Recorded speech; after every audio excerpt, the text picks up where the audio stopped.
Welcome, welcome. My name's Alan Cox. Thanks for being here. Hi. Say hi to Bill Squire. He's right.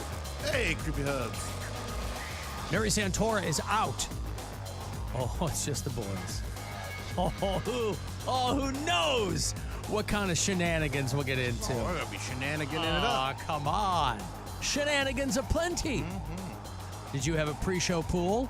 Not today. It's oppressive out there, isn't it? It's freezing in here, but outside apparently it's 90 degrees. Yeah. I'll probably get out there after work. I don't have a show tonight after work, so I can get out there and flop around for a little bit. But I spent a lot of time in the pool yesterday. Oh, you did? And so you wanted to take a break? I was like, you know what? I'm good for today. I got the air conditioner pumping in my condo, so it's nice and temperate there. I mean, it's not going to be much cooler at night, you know what I mean? No, I don't mind it being cool. I just mostly just was like, I was out in the sun a lot yesterday. So sure. For Father's Day. Mm-hmm. Did you do something with your dad? No. You didn't? No, we're going to do something Friday. Oh, okay. I'd like to have more one-on-one time with my parents. Like, when they have like all the extended family over and stuff, it's just like I don't enjoy it as much. When everybody's angling for time. Yeah. So like, I'm gonna take him out to lunch on Friday, just kind of like what I did with my mom. Mm-hmm. All right. Does he pick the place or do you pick the place? He can pick. Yeah. Yep. He's on the hook to paying, tell you. So why not? No, I'm. Dad, happy Father's Day. Happy Father's Day. I'll get the check. I'm kidding. You're getting your check. That's what I meant. No, we got the email this morning that they were working on. I guess they've been having some HVAC issues here, and so there are some studios here that have been very, very warm, and other ones have been very, very cold for the most part. This studio is usually very chilly. I do like to keep it chilly, but even more so than usual. And we get the email that I guess they're doing some work on it or something. And I saw a couple of guys here. I was working late one night last week, and there were a couple of guys here that I assume were HVAC guys because they have these giant ladders, and they're up there, and they're looking at duct work and things like that. So I'm like, these must be the HVAC dudes. But for the time being, it's I don't know what, it's pretty chilly in here, but it's 88 degrees outside, so that's fine. You know, I was looking at one of those extreme heat maps, just for entertainment purposes only. And usually when there's all kinds of weird weather, whether it's wintertime or whether it's any kind of strange weather, Northeast Ohio is usually exempt from that. For the most part, we just kind of operate in this little area where we kind of thread the needle. Not this one, boy. It's like parked right over Ohio and Indiana and parts of Pennsylvania, whatever. So the map I was looking at was extreme heat risk, extreme record-breaking heat. Maybe there's a sliver along the lake that might be a little bit more temperate, but not to the degree that anybody would notice it, because the entire rest of the area on these heat maps are dark purple. And you say to yourself, well, Alan, purple's the color of royalty. Nevertheless, that's what this map I was looking at this morning was showing me. People who live, do you know where the Ohio Valley is? You hear a lot of people refer to the Ohio Valley, but also a lot of people can't necessarily zero in on where that area is. And it's mostly, it's basically like the rest of Ohio south of us and into southwestern Pennsylvania and Kentucky, all those kinds of areas. There, it's going to be real bad there as well. And so everybody now is worried about heat domes for the rest of the week, except for our bureau chiefs in Montana, by the way. And this is how weird things are getting. Montana snow. Oh. Not the porn star from the mid-'90s. You might recall Montana Snow did some good work between like 93 and 97. Remember her? Yeah. Did you ever see it? 17,000 movies. She sure did. in that years. Short period of time, yeah. 12 inches for snow was her most famous one. Hey. But Montana Snow. Now they're going to be getting snow tonight or last night and tonight. They're getting snow there in the Butte, Montana area. Heavy, wet snow. 4 inches. And then obviously in the higher terrains, they're getting around a foot of snow. So while the rest of the country is dealing with heat, When you get way, way up there in Montana, parts of northern Minnesota, they are getting snow. But Chicago, Columbus, Pittsburgh, D.C., New York, where Mary is, it's going to be very, very warm all week. So, again, I certainly don't want to put words in anybody's mouth, but I think maybe we've talked about this in the past where we have people submit themselves to be invited to a Bill Squire pool day. And listen, I realize that that's your backyard, and we've talked about it before. And I don't know if that idea really ever got off the ground, but it might be worth reconsidering. I mean, you pull somebody's name out of a hat. We had some people do submissions, and they were pretty fun. Mm-hmm. But yeah, it's my house. Yeah, it's my house. I mean, it's my backyard, and you want to chill. You don't want to be entertaining people. You don't have to want to be on the clock. One of the forecasters with the National Oceanographic Association, whatever that, or National Weather Service, one of those two, he goes, we might have variations of 1 or 2 degrees, but it's not going to mean a hill of I'm just going to read his quote. It's not going to mean a hill of beanhole beans during this heat wave. What the hell does that mean? What is a...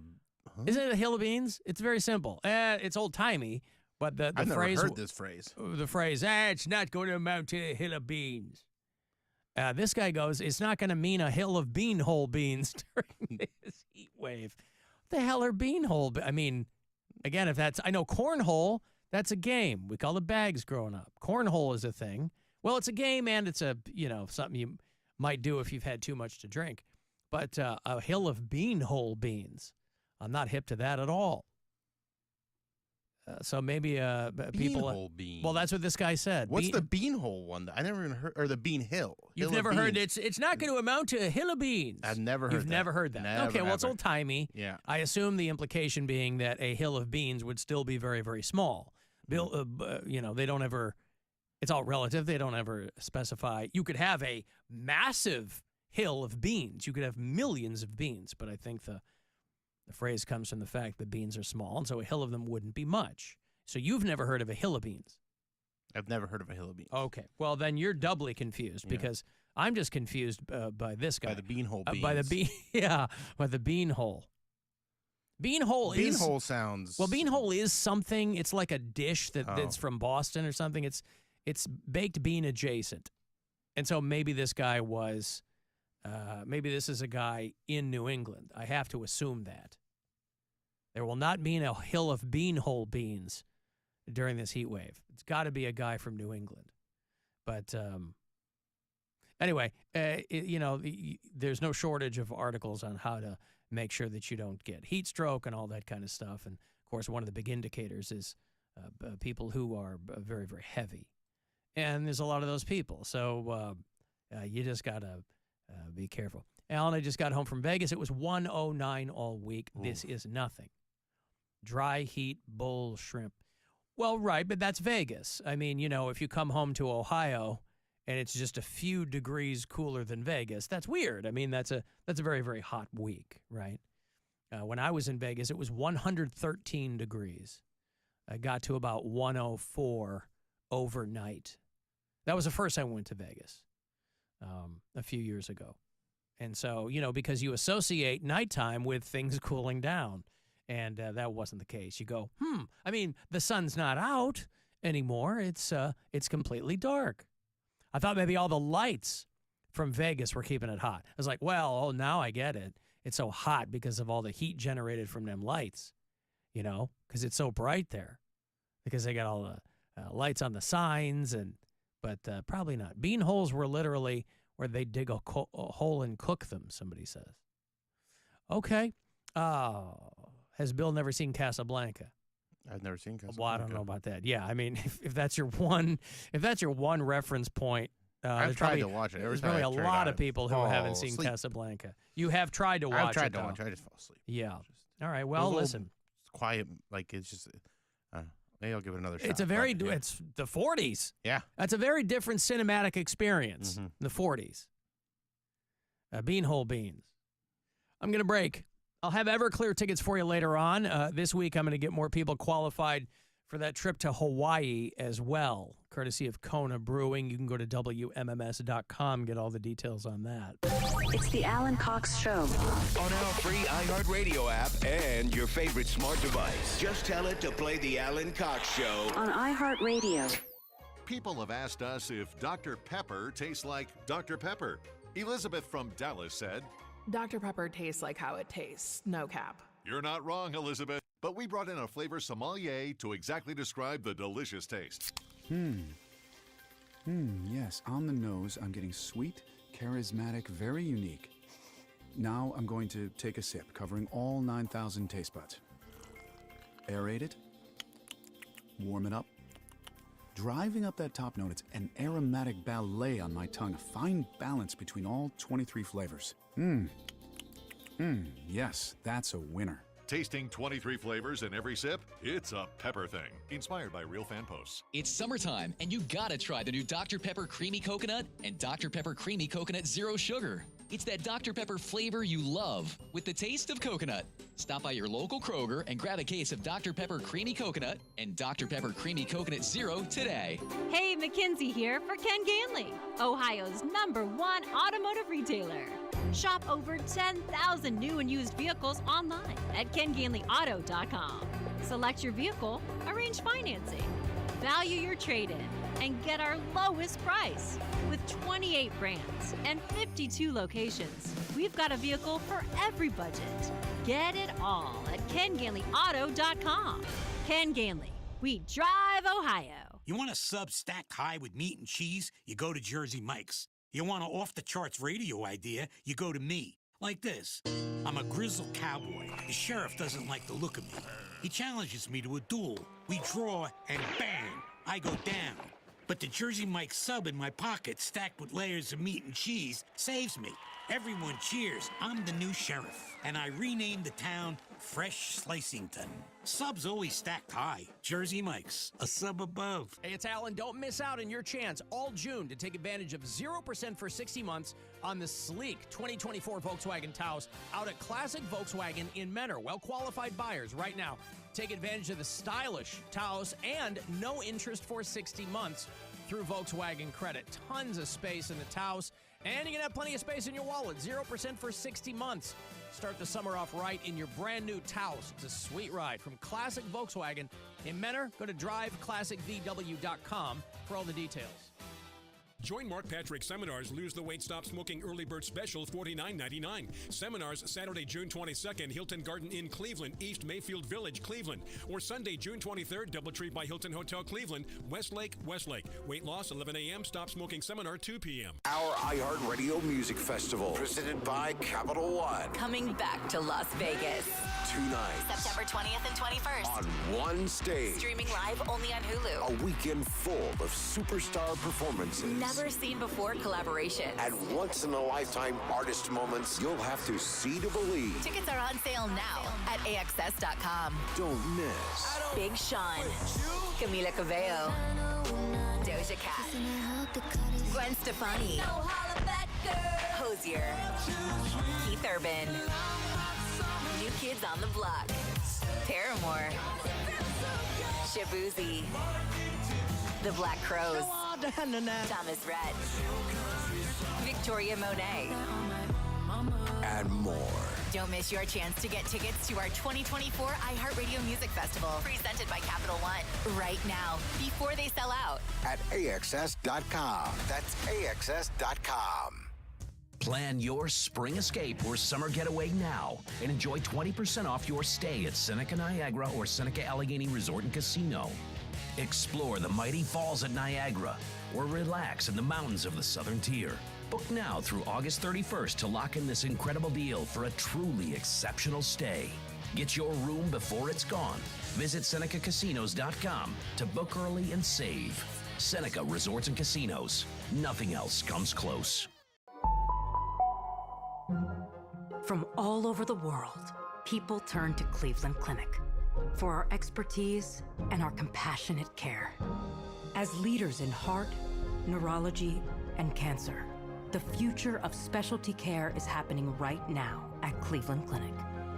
For every life-saving treatment, for every next step, for every care in the world. Cleveland Clinic. If you have a plumbing or AC issue, who do you turn to? Consider Jackson Comfort. At Jackson Comfort, when you call before 2 p.m., you'll get our same-day service guarantee. It's our Jackson Comfort promise. Your repair done that same day, and at no additional cost to you. Call Jackson Comfort or check us out online at jacksoncomfort.com for your heating, cooling, plumbing, and drain needs. I'm Doug Jackson with Jackson Comfort. That's my dad. Proudly serving you for over 95 years. We love our neighbors. The biggest party of the summer is happening at Hofbrauhaus. Summerfest, July 12th through the 14th, with live music and games in the beer garden. $12 liters in honor of our 10-year anniversary. Plus, register to win a trip to Munich. Reserve your spot at Summerfest at HofbrauhausCleveland.com. Febreze. So my home is also my office. And before I can focus, every room's gotta be clean. That means tidying up, then spraying my Febreze Air Mist.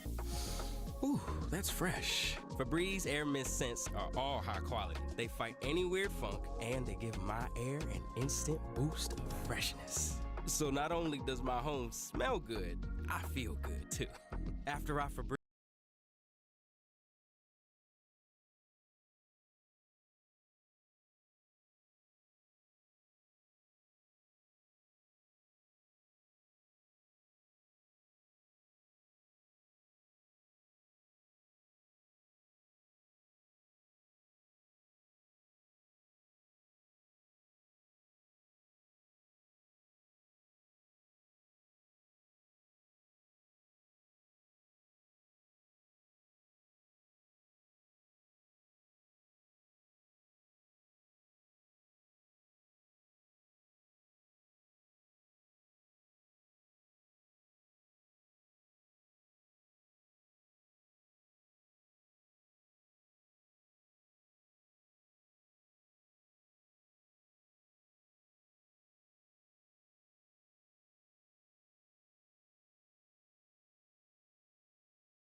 Annie would assume the role of undercover police officer. Listen to Number One Dad on America's #1 podcast network, iHeart. Open your free iHeart app and search Number One Dad. Summertime means beers, barbecues, and fishing the occasional drunk friend out of the lake while he searches for his arm. Hey, buddy, you find it? This is the Alan Cox Show.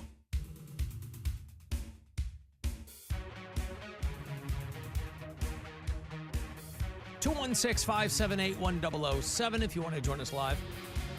800-348-1007. Text me at 35192 if you want. AlanCoxShow.com is where you can watch live. Thanks to Walper Hemieship for assisting. By the way, and I won't mention where they work, but I was talking to somebody over the weekend.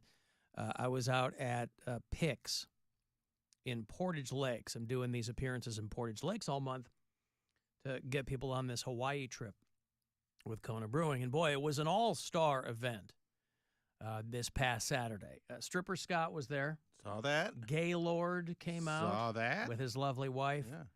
Intense Randy was there. Oh, man. And, boy, I'll tell you what, it was quite the afternoon. The weather couldn't have been nicer. But I'm talking to this guy, and I won't mention where he works, but he's out there. And he was telling me about how, let me phrase this properly, that our live YouTube feed has actually come in quite handy for them because the show was generating so much web traffic to their office that management blocked the iHeart feed. Yeah. That's right. And he said part of it was that everyone in the office, or most of the people in the office, were communicating to each other with so much inside language from this show. Oh, that's really funny. So they would be yelling like, good afternoon, white people, which is how Pound Cake used to introduce himself. And, no babies, and when Mary used to say that. And he said that someone filed an HR complaint because the people on the outside didn't know what the hell was going on. And so it turned into a situation. But that the YouTube, our live video feed, apparently is not on anyone's radar yet at the management level. So that's how they're still able to dig the show. But I was like, wow, that's the wildest thing I've heard in a long, long time. That you guys in your office are just throwing inside stuff from the program around, and somebody on the outside of that hears it, doesn't like it. I mean, what's the text of that complaint, by the way? Like, do you walk in? I mean, we don't have HR here anymore. Many, many years ago, we had an in-house HR person. I think, didn't we? We used to be at Oak Tree back in the day? Yeah, we had HR in-house, right? We don't have HR on site anymore now here at 668 Euclid. And I think probably that's true of a lot of places where HR is only done at a corporate level. But that was pretty wild. But I was like, well, I'm not going to mention where you work, obviously, because I don't want to blow up anybody's spot. But it did occur to me as he was mentioning, and I was like, oh, well,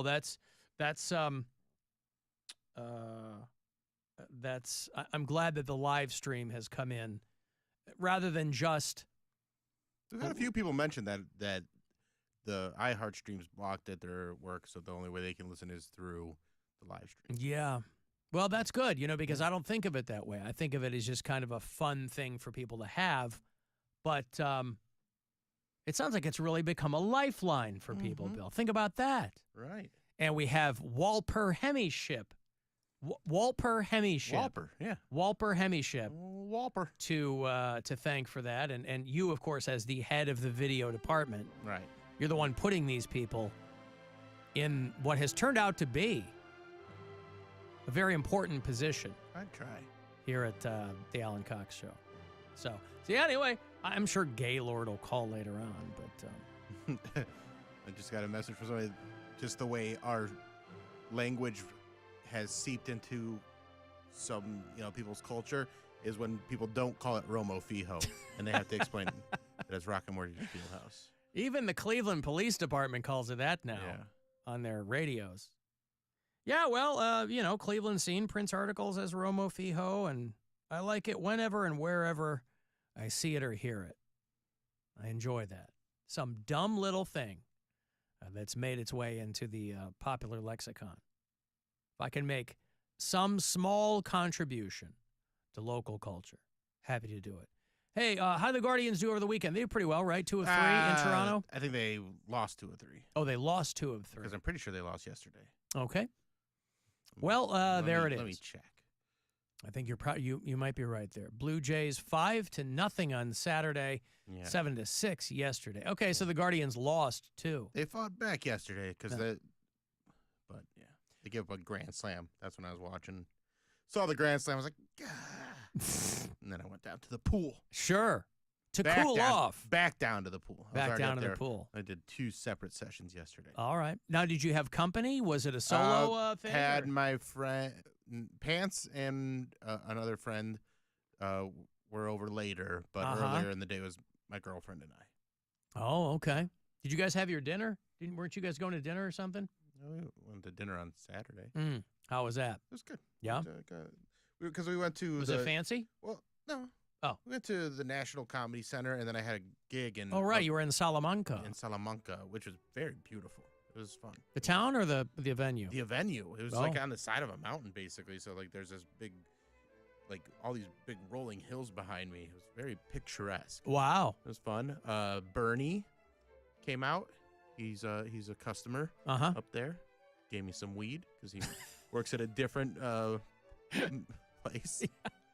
He wasn't working there? No, he's in a different part of the mountains. Yeah, growing weed. But he grows his own weed, and he gave me some, and I've tried it, and it's very good. Wow, So homegrown. Did he have a Bernie. cool name for it? You know, like Purple Icky or... Probably. I don't know. Everybody's got... But it was... And they love telling you. They go, hey, man, careful. This is Diamond Dolphin. You want to be careful with this. But it was good, and so it was, that was fun. But we went to the Comedy Center, and then we went to dinner at this place called The Pub in Jamestown, and it was a nice calm... A little Saturday. getaway. Yeah, a little getaway. Oh, boy. Brought the dog. And the show was good? Show was all right. It was all right. It was all right. Venue was nicer than the show? Yeah. Yeah, all right. There's, it's one of those things where they're trying to do something and, they didn't exactly. It's, it's a check gig. Mm-hmm. Understood. It was fun still. Alan, my wife, does not listen to the show and looks very confused when I tell people that we're going to a concert at Romo Fijo. Well, that's the best part, you know? There are 2 great things. One is if somebody knows what you're talking about. Even better is when they have no idea what you're talking about. I find both of those equally enjoyable. We went to the movies yesterday for Father's Day because I didn't really care what we did. And so I said, well, let's go to the movies. And we took her to see a movie called If with Ryan Reynolds and basically everybody who is apparently friends with John Krasinski does a voice in this movie. So it's Clooney and it's Amy Schumer and Steve Carell is one of the main voices. And it's, they give Brad Pitt a credit even though his character had no lines.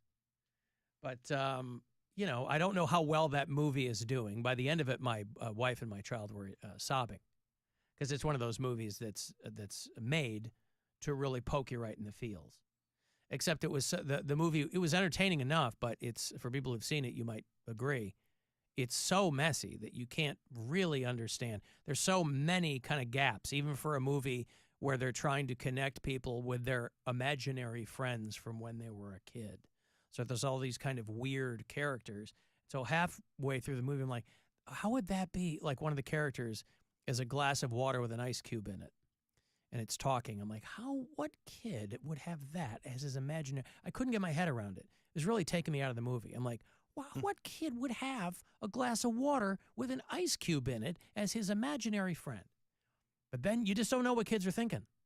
You never know, And I guess that's the point of the movie is that kids can, when you're little, that's when your imagination is on a high alert. And when you get older, you can't see them anymore. And that's so it was fine. It was entertaining enough. We didn't go see Inside Out 2 because I don't know that they've seen Inside Out 1. I've still never seen it. And I was worried I wouldn't be able to follow. I think you would. You think so? Apparently this movie just exploded. So yeah, people love that movie. Oh my God. I knew Inside Out was a big deal, but they were like Inside Out 2 like shattered every expectation, even the high expectations they had since it's a sequel to a very, very popular Pixar movie. Biggest debut since Barbie. Wow. Made $155 million the first weekend. That's worldwide, it's about $300 million. I guess Bad Boys did really well too. My daughter saw that. There's all these movies I didn't even realize were out yet. Yeah, my daughter saw that and she said it was really good. Bad Boys Ride for Life. What is it? Ride or Die. Ride or Die. Well, because the thing is, this was going to be a litmus test for how much people gave a rat's ass about Will Smith. Mm-hmm. You know, you'll still see things written about him hitting Chris Rock, and people are like, well, this is the end of his career. But if you pay attention to the world, you go, no, he'll be fine. People will still go see Will Smith. Well, they'll go see Bad Boys. Because, you know, if he's going to make another movie where he's playing some dude nobody cares about, they're not going to go see it. But I've only ever seen the first Bad Boys. And that was, Taya Leone, I think, was the 30 years female lead. Was it that old, the first Bad Boys? It's not that old. It's pretty old. Wow. Well, anyway, that one... Bad Boys 2 came out in, 2004? I don't know. Bad Boys... 95. 95. Yeah. Yep. Holy cow. Yep. Well, yeah, there you go. Well, I guess it would have had to be the mid-'90s if Taya Leone was the lead. But Bad Boys 2, Bad Boys for Life. Oh, this is the fourth one. Mm-hmm. Okay, well, I've only ever seen the first one. But I guess... I've seen the first and the second one. I haven't seen third or fourth, but... Now, are they planning an Inside-Out Bad Boys crossover? Because I'll tell you what, you know, as fewer and fewer companies own all the intellectual property. And so they're just looking for ways to smash things together and hopefully make a boatload of money. Another interesting fact about the YouTube stream is sometimes the audio is a little different there. And they're hearing people calling in right now. So, yeah. All right. Now that I know what to tell you about that, but... Well, that's just something's punched that shouldn't be punched. Not over here, it's not. Let me see here. Hold on. I don't think so. All right. I don't know. Standard operating procedure. Hey, Gaylord. Hey, Mr. Cox.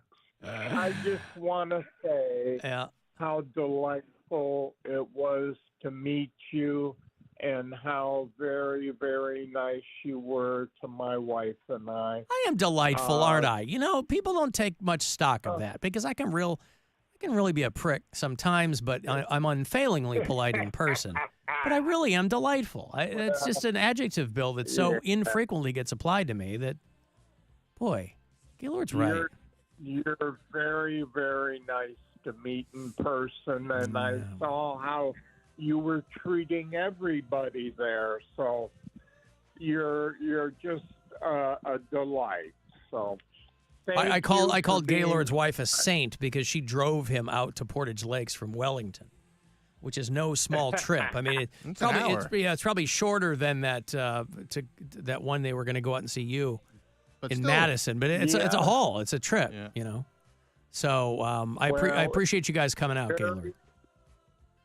It was worthwhile so much, and it was on my bucket list to meet you. And I got to do it. And so, what's left on the bucket list, Gaylord? Well, I want to see Mary and meet her in person, and I just want to travel and see Bill perform. And this Saturday or Friday, I'm going to be at Old 86. You can come there to see me perform comedy. It's a lot quicker of a trip than heading to Portage Lakes. BillSquire.com. What? Where is it at, bud? It's a place called Old 86. It's in Cleveland. It's in Cleveland. Oh, okay. Yep. Well, I'll check it out with my wife and see if she wants to go with me. I'll drag her to that. There you go. No. She doesn't mind, but thank you guys for your time, and thank you for putting me on the air. And I got to meet other individuals that call in, you know, Stripper Scott. Oh, yeah, it was Intense Randy was there. I posted a side-by-side of Stripper Scott and Gaylord because they both have these long gray beards. And I was like, I don't know that these worlds are ever going to collide again, so I took advantage of it. Okay, thank you, Gaylord. I appreciate you coming out. you for your time and putting me on, you all. Bye-bye. All right, there's Gaylord, who's out there in Wellington. Did you see that photo I posted? Of, I sure Gaylord? did. Oh, I think I sent it to the group chat, to the didn't I? group chat, too, yeah. That's right. And, well, yeah, he couldn't have been nicer. His wife is, I think he's considerably older than his wife. But as he told us before, here on one of the times he called in, he had 3 prior, what he calls practice wives, which is probably, in schools now, by the way, and I don't know if it's risen to the middle school level, but in elementary and primary schools now. They just say Riz now, by the way. I'm sorry? Riz. Yeah. They tell kids now, practice makes progress. Have you heard that? Yeah. You can't say practice makes perfect because perfection doesn't exist, and they're trying to impart this onto kids. Which is good. It is good. There's nothing wrong with it. I've just had to recalibrate. When I say practice makes perfect, my third grader will correct me, and I'll say, that's right. I don't mind that. Practice makes progress. So Gaylord had 3 what he calls practice wives, which has got to make them feel good. But if they're all still around, I don't know. Alan, my imaginary friend was an ice cube with a glass of water in it. What? I don't know. Why the hell would you see If instead of Inside Out 2? It didn't do that great and it sucked. That's what Jason in Charlotte says. Well, I wouldn't say it sucked. If who knows what I would have liked? I mean, we might have gone to see Inside Out 2, and she might not have liked that. She liked it though, right? What's that? Nora liked it. No, she liked If a lot. Yeah. Yeah. So. But if who knows? We might have gone to see Inside Out 2, and I think you should have taken her to see Bad Boys 4. I wanted to, but nobody was. I said, "Hey, it's Father's Day. That's got to drive them I want to go crazy. see In a Violent Nature." It's got to drive them crazy that they called the third one Bad Boys for Life when they could have called that one Bad Boys Ride or Die and the fourth one Bad Boys for Life. Well, you never know if you're going to get another one, right? I know, mean, but you still could have just been like, "Oh, we'll save. Let's just save for life if we do get," because then you use the number 4, and it makes it all. Everybody's like, "Oh, that's brilliant." I see. Oh, it drives me crazy. That's really sticking in your craw. It is. That they should have called the other one Ride or Die? They should have called the third one Ride or Die. Yeah. And then Bad Boys 4 should have been Bad Boys. The number 4. The number 4. Life. I see. People love when you do stuff like that. Right. Yeah, they really do. One of the trailers we saw before If was for Moana 2. And I looked at my daughter, said, "Have you seen Moana?" Because I'm working all the time. I don't know. She goes, yeah, we liked it. I said, okay, good. And then I look at Gwen, I go, why didn't they call, instead of Moana 2, why didn't they call it Mo-Ana? That would have been great. Apostrophe A-N-A. Mm-hmm. Just gave me a look. I said, well, I'm just saying, they call these movies Too Fast, Too Furious. Call it Mo-Ana. I mean, Fast and Furious is one that got one of the most egregious name misses in all of cinema. Which is what? Fast 10, they just called it Fast X when they could have called it Fast 10, your seatbelts. Right. Fast 10. Oh. Somebody had to have come up with that, and it got shot down. Which I hope that person got fired. Because Fast 10, your seatbelts is way better. Yeah. Except by that time, it was less about the cars, and it was more like they're boosting nuclear weapons now in those movies. I think I bailed. They're going to the space. Yeah, They've done so much stuff that's so stupid. You got to keep ratcheting it up. But now they're James Bond. They are playing into the ridiculousness of it. So why not just call it Fast 10 your seatbelts? Yeah. Well, it's a missed opportunity. Mm-hmm. I'm going to take a break here. You want to go to that Everclear show? They're on the road with Jimmy's Chicken Shack. And, Marcy Playground, I think, is the third band on that lineup. They're going to do the House of Blues in October. So if you dig any of those bands, I'll hook you up coming back. It's the Alan Cox Show on 100.7 WMMS and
Studios. 100.7 WMMS, Cleveland. Now it's time to give stuff away.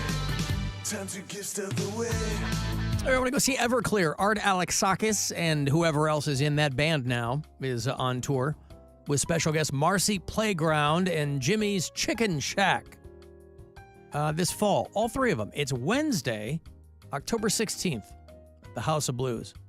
Ticketmaster.com. We'll have the details, whatever I might have left out. Caller 10, these tickets are yours. Good luck. 216-578-1007 or 800-348-1007. Have you ever been impregnated with excitement? Well, it looks like you're showing. Welcome back to your new daddy, Alan Cox. On WMMS.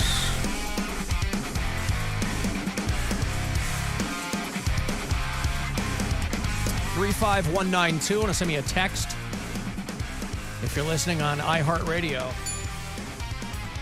Drop messages there as well. Simply done. Let me know where you are if you do listen on the app from out of state. Mary listens in Wake Forest, North Carolina. Andy's down in Atlanta. Molly is in Falls Church, Virginia. Caleb's in Louisville, Kentucky. Michael's out in Colorado Springs. And who's a new one? Andrea's in Riverside, Illinois. There, suburban Chicago. Guardians will play tomorrow night. They only won one up there in Toronto. But the Blue Jays will be here this coming weekend. Before that, Guardians are going to host the Mariners. So tomorrow night, that is a 6:40 first pitch here on MMS and on the aforementioned iHeartRadio app. So Mariners, Guardians, tomorrow, Wednesday, and Thursday. We are out Wednesday and Friday this week. So this week's a little bit all over the place. But today and tomorrow, I will have the last two pair of tickets for you to join me on Wednesday night for the Cleveland Funny Bus. That bus is completely sold out. You can't buy the tickets for it. There are only a few left for next Wednesday, which is Bill is your host. It will be our last for the Alan Cox Show nights on the Cleveland Funny Bus for this season. So if you are not able to get on next Wednesday, I don't know what to tell you. But they do a lot of those tours, and you can go to funnybus.net. But today and tomorrow, I will have a pair for you for the last 4 seats on Wednesday's tour with me, which will be a lot of fun. If history is any guide, it'll be a great time. A lot of fun. There's a guy in Columbus. He's a cop, and he lost his job with the Columbus Police Department because he was banging somebody at Kroger. That's illegal? Well, if you're a cop? Apparently, yeah. Are they underage? Well, he's on the job. You know. Oh, he's doing it on the clock. Well, yeah. Okay. Yeah, he wasn't having a personal relationship with it. It was consenting, but he ended up losing his gig because... You gotta clock out for that, man. Yeah. While on duty at a local Columbus Kroger location. But the thing that jumped out at me was the quote that they had fired him for excessive sex acts. Ooh. So listen, I've never had a job in law enforcement. I'm not sure what an acceptable number of times to have sex on the job is. If they determine that he had, you figure these cops that they put in stores, they have way too much time on their hands. Way too much time. So they're always getting into trouble in some capacity because they're talking to the girl at the deli or whatever. And she's got a thing for a man in uniform, and so it jumps off from there. The police chief of Columbus, a woman named Elaine Bryant, said that she had terminated Officer Robert Spann because he violated the division's rules of conduct. Kroger didn't want to press charges because it was a consensual relationship with a store employee. But they caught him on camera, and they determined that it was that it was an excessive number of times. And so, again, I'll repeat, what is an appropriate number of times to be caught on camera having sex with an employee? I don't know if it was after hours. I mean, I can't imagine it was like, during the woman's shift. I don't know. Police chief said that he was caught on camera at least 9 times on camera. 9? And that was brought to the Inspector General's attention there in Columbus. So I don't know how long Robert Spann had been with the Columbus Police Department, but it's been a rough week last week. They fired 2 Columbus cops within the span of a week. There was this guy porking somebody there at the Kroger. And then there was another cop there in Columbus named Donovan Beaver. Right. His was a little bit more egregious, though. He had been videotaped slamming a teenager's face into a concrete sidewalk and holding him by his dreadlocks. Yeah, that's not good. So that's not good. Banging the Right Kroger before girl is Juneteenth. Come on, man. Yeah, banging the Kroger girl 9 times on camera is not necessarily as bad as the other situation. But listen, I wonder if this guy could sue to get his job back. I mean, listen, it did violate the rules of conduct there, but I guess he doesn't have the added problem of it being, it was a consensual situation. But imagine that. How hot. See, these stories, and obviously they're not going to get into great detail because they're just slapping these stories out and putting them in the news. But I always want to know the things they don't report. What department did she work in? Meats. You think that's what it was? He's doing his rounds in the store there. He's like a rent-a-cop at that point. Yeah. I don't know if this was like a side gig. I don't know. It says he was on special duty. So, yeah, maybe it was a little side action or something. But, yeah, what department did she work in? Because, a lot of times you'll walk in a grocery store and they'll have one of the employees set up in the liquor department, and they're handing out wine samples. Now, I'm not a wine guy, so I never take them. But you'll have you these. must be going to different grocery stores than I go to, because that is not happening where I go. You never seen where they have they have a wine department, and there's like a lady there with little plastic cups, and they're trying to sell a certain kind of wine, and she goes, "Oh, I want to try some of this," and no, thank you. I shop at Sapel's. They don't do things like that. What is Sapel's? It's just an independent grocery store. Well, it's like a neighborhood grocery store. Yeah, I'm talking about chain. Yeah, this is a Kroger, right? Chain, but you've shopped at chain grocery stores every before. once in a while, but yeah. I try to shop local. Well, I'm the closest grocery store to me. But even the ones in my area, because I'm on 117th. I bet they do that at the Giant Eagle on 117th. Oh, I bet they don't. The one right next to Target? I bet they did at one point, but I don't think they do anymore. Oh. It got out of hand? I think they tried it, and they're like, oh, yeah, we got a different clientele here. Just hanging out, overrunning the free wine samples. I guess so. Well, maybe it is a case-by-case basis. I don't know. But it's not, if you've ever been in something like that, maybe he was in a hoitier part of Columbus and started chatting up the wine girl. But Delhi is probably more like it. And maybe she was just a cashier. I don't know. But they're leaving out all the good stuff. And on camera, 9 times they determined. Do you think he was like, well, can I at least get the video? Yeah. Like, I know I'm fired, but yeah. I would like to have a record of this. At least I know it's evidence. If you just make me a copy, how about that?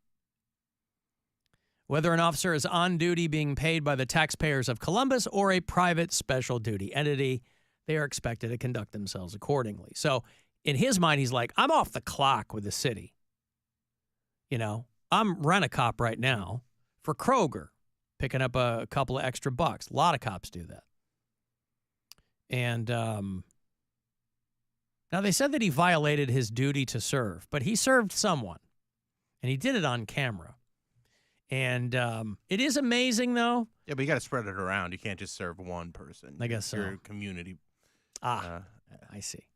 It is amazing, though, the things that will get cops fired and the things that won't get cops fired.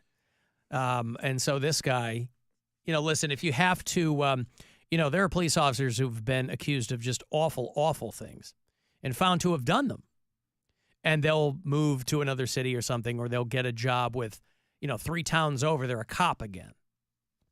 This guy could probably easily get a job because, again, he was just, drilling the girl at the Kroger. But, man, when you look around for cameras, I mean, the girl should tell you, there's a camera right there. That's not going to be conducive to getting it on. The city of East Palestine, you'd think that they had enough problems with that train derailment and all of the, well, everybody knows what happened to East Palestine. This was national news. And the guy who had been a principal at the high school just got himself a brand new job a couple of towns over, a little bump up. He's going to be their superintendent. He went from principal of East Palestine High School to the superintendent of the school district a couple of towns over. And now he doesn't have either job because they got him on camera stealing the electronics from East Palestine High School. This guy's on his way out. He's got a new gig. Dude. And they got him. He's walking into school on a weekend or something and rolling out the AV cart with all the computers on it. Oh, God. These people. Listen, East Palestine, they've been through a lot. I'm sure this guy isn't exempt from that. But still, you got yourself a brand new gig. Probably pays pretty decent, too. You're going to go, I mean, I don't know. Superintendent probably pays...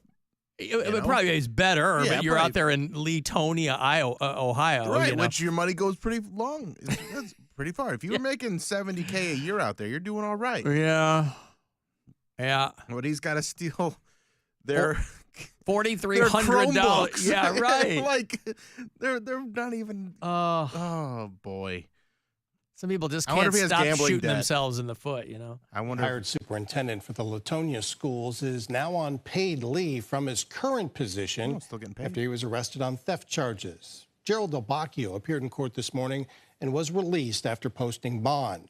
Police say he stole more than $4,000 worth of computers and electronics from East Palestine High School, where he's been working the last 3 years as principal.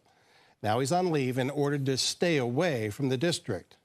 Now, we obtained this surveillance video showing Del Bacchio walking into school last Wednesday with empty bags, according to investigators, and leaving later, and they say the bags were full. Look at this guy. Yeah. He's walking out with giant duffel bags full of stuff, and he knows where all the cameras are. Yeah. What's he going to tell? I had some, it was paper. I had some gym equipment. They say they recovered the stolen equipment in Del Bacchio's car when they arrested him Friday at the Latonia campus, where he was meeting with staff. Latonia School Board is not commenting on the situation. So he's meeting with the staff at his new job, and the cops kind of, hey, we have to arrest this guy because he stole the computers from his last gig. Oh, man. And the principal, too. It's one thing if it's like the, I don't know, he's a disgruntled science teacher that lost his gig. But he's getting bumped up. Yeah. Yeah. What a ding dong. He tried to get hired as a superintendent out there in East Palestine, but they didn't hire him. They probably had probably inside information on something else. They were like, he likes to steal laptops. Yeah. Yeah, his resignation as high school principal isn't even effective until July 31st. And they already walk into his new gig, meeting the staff. Hey, guys, so happy to be here. Trust me, you don't have to worry about anything with me. Hello, is this Gerald Del Bacchio? Yes. Or the East Palestine Police Department. They found that the closet in his office, which typically holds laptops, TVs, tablets, and other electronics, have been cleared out. Maybe this is like Trump and the documents. You know how Trump, he's such a dummy that he thought all the documents were his? He goes, well, they were in my office. I'll just take them with me. These are all my documents. Of course, they're not, which is why he got into trouble. Maybe this guy was like, well, they were in my closet. Maybe these are all my electronics now. I don't think that's the case at all. You don't think so? No. Let me bring in a giant bag, a backpack, and put some computers in there. They recovered video game controllers, laptops, tablets, TVs, and some other items which were still sealed.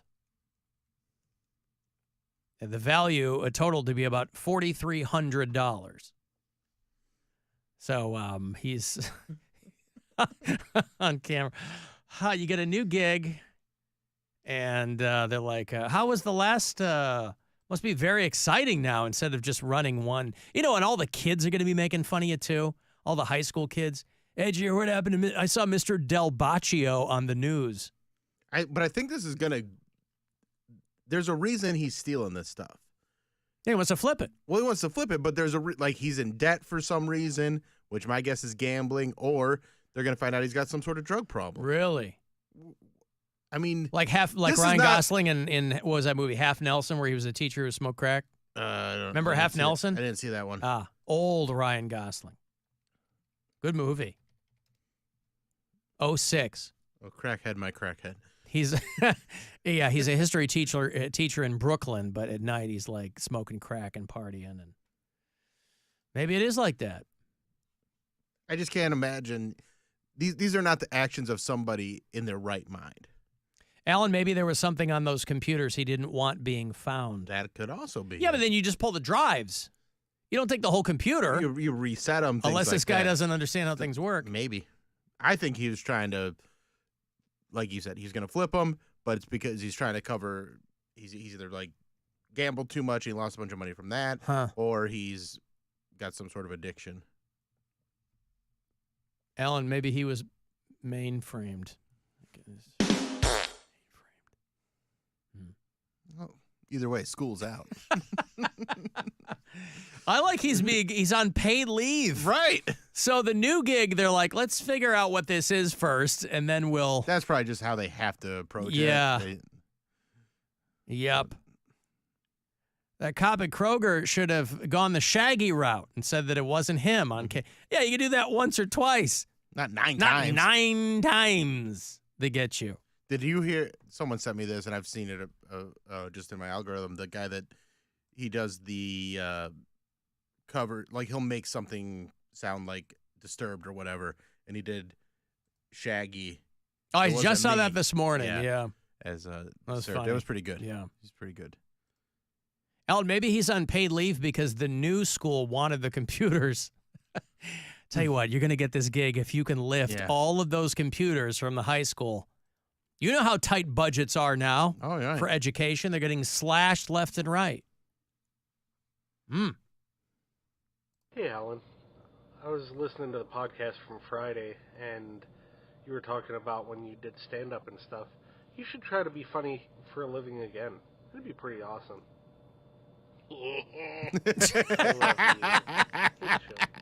You son of a bitch. I said a long time ago. No, I'm not going to be funny ever again.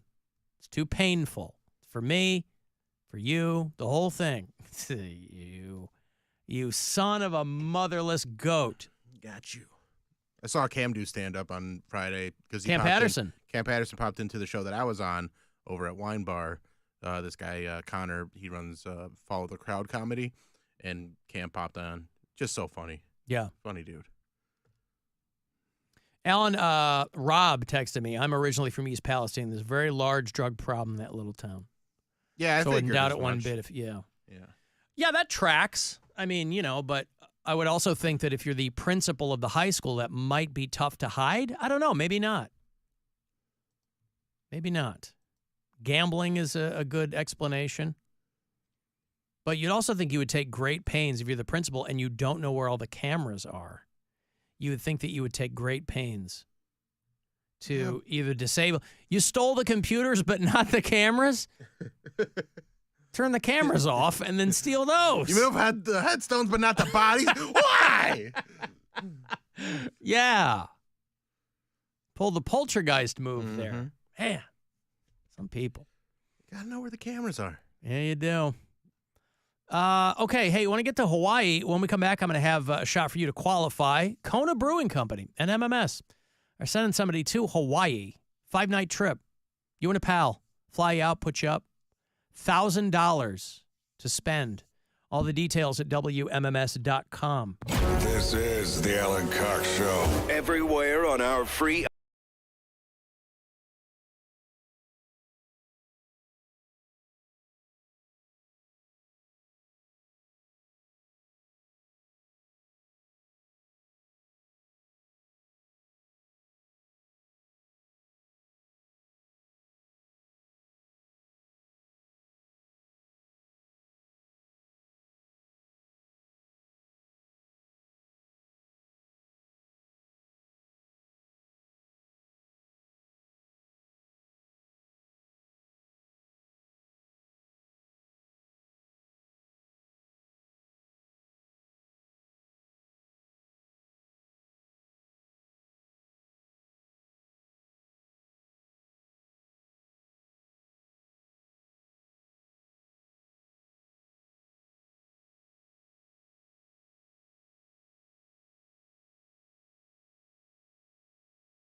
2024 Paris Olympics. It's the only way to listen to exclusive NBC play-by-play action of Team USA, plus NBC's top Olympic moments, original Summer Games podcasts, and live hourly updates from the games in Paris on the iHeart app and right here on this station. Be sure you have the free iHeart app, the exclusive audio home of NBC's coverage of the 2024 Paris Olympics. iHeartRadio. Hey, I want to go to Hawaii. I can qualify you for the trip right now. You're going to win your spot in the finals. We're going to be back at Portage Lakes on the 29th of this month with all of our qualifiers thus far. And whoever qualifies last minute. But I'll have a shot for you every day this week. Well, the days we're here this week.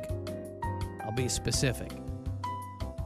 Trip to Hawaii from Kona Brewing Company and WMMS. 5-night trip for you and a pal. High-end resort. Throw you $1,000. Airfare, accommodations, all of it. Who couldn't stand to get away for a little bit, right? So be caller 10 and I'll make you today's qualifier. All of the details are at WMMS.com. Hit the contest page. You can qualify there too. So good luck, caller 10. 216-578-1007. Or 800-348-1007. Some people say our country is more divided than ever. But don't ask him. He sucks at math. Alan Cox on 100.7 WMMS.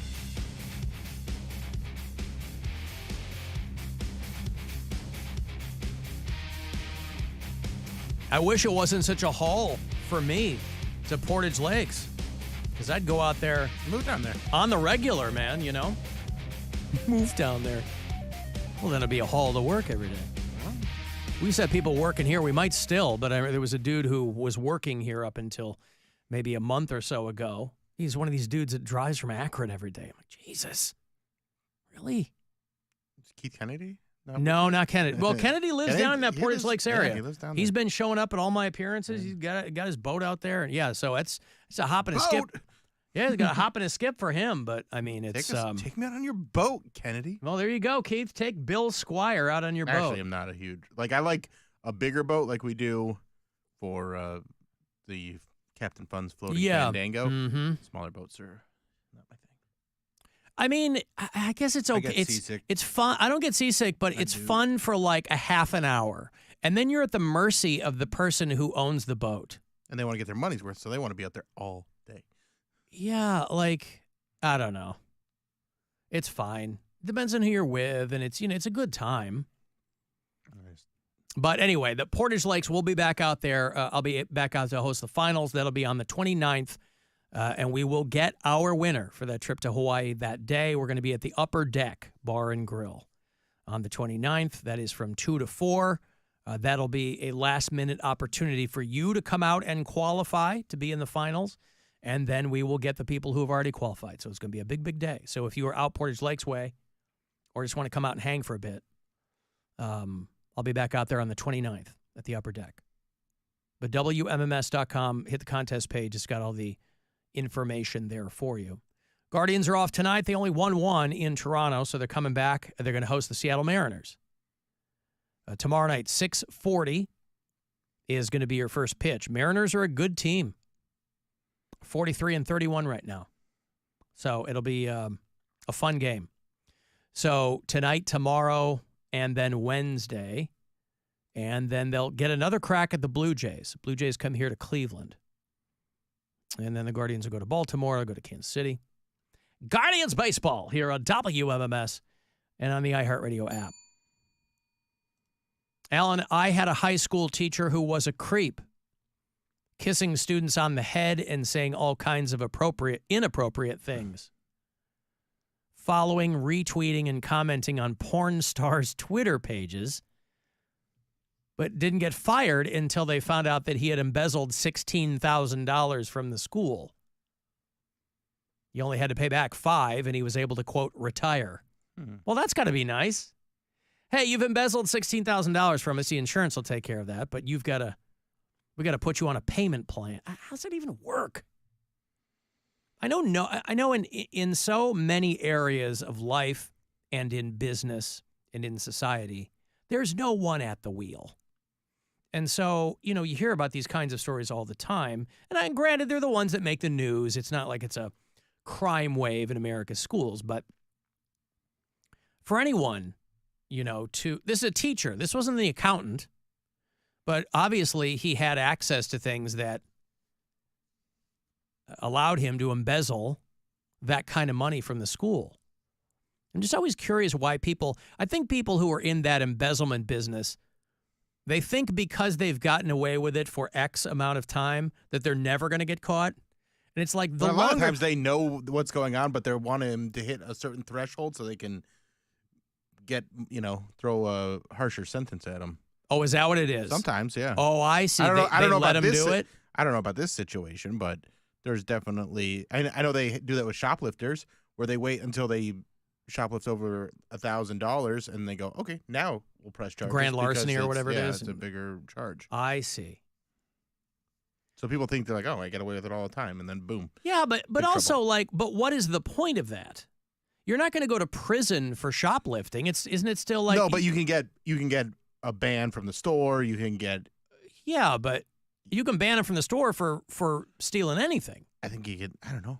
I'm not the no. in charge. I think you're right. I think that, but I just as a general question, I wonder what the point of that is.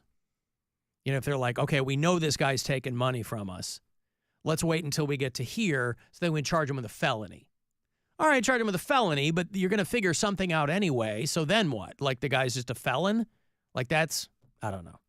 You hear about these people who have, you know, the real high end, these people that work for these giant companies, and they are like, we've seen the phrase a million times. They were funding a lavish lifestyle, right? How many people have typed the phrase funding a lavish lifestyle? As somebody with a corporate credit card, they were like paying their rent because nobody was paying attention. And then somebody sees something. They screw up. And they're like, well, I got away with it for 3 years. I'll get away with it forever. But you won't. And by that time, you know, you get these secretaries or whatever in these school districts or these companies. They're like, oh, yeah, over 16 years. I mean, again, that's a long time. At some point, you'd figure you're never going to get caught. And you don't get caught until you get caught. But they're like, oh, yeah. But, you know, if a teacher at your school was all of a sudden driving a really nice car and going to Italy, I mean, those are the kind of things that start to raise red flags. It's pretty wild. Alex, Finger 11 is playing the Mentor Amphitheater tomorrow for free. It's not in my top 100 favorite bands by any means, but for free and down the street, I'm going to go check them out. Later. Wow. Finger 11. Finger 11. Remember, we still play them. They had like 2 hits. They're both terrible. Finger 11. The song Paralyzer, about it's terrible lyrics and just, it's still really popular. Those guys are Canadian and they're huge in Canada, but playing the Mentor Amphitheater. I don't hate this song. Really? It's also one that I forget it exists, but like when it comes on, I'm like, okay, fine. Oh, I wouldn't say the lyrics are good or anything, but it is just like, it's catchy enough. And then they had a ballad called One Thing that was a huge song for them. And oh, yeah, they've had a bunch of songs, but they've only had 2 hits. Where are they playing for free? The Mentor Amphitheater. Mentor Okay. Amphitheater. Yeah, I know that. I've done shows there. For free? What day? Tomorrow. Can't go tomorrow. Yeah. But that's Well, great. anyway. That's a huge for Mentor, though. Well, okay, Huge for Mentor. so I'm looking at it, right? Mm-hmm. I'm looking at it, and this is part of the Mentor Rocks session or whatever. So I'm looking at the bands they have playing, and they're all cover bands, which you'd expect, except for Finger 11 and Leanne Rimes. Really? And then Maddie and Tay, if you know them. They're like a super young Leanne Nashville Rimes. duo. So That's pretty big. Leanne Rimes, did they blow all their money on Finger 11, Leanne Rimes, and Maddie and Tay? Because all the other ones are cover bands, which is fine, but, how did they arrive at Finger 11 and Leanne Rimes. Because that's who they were able to get. And we're only 3 weeks in to the When is Leanne 2024 Rimes? Leanne Rimes is July 28th. That's a Sunday night.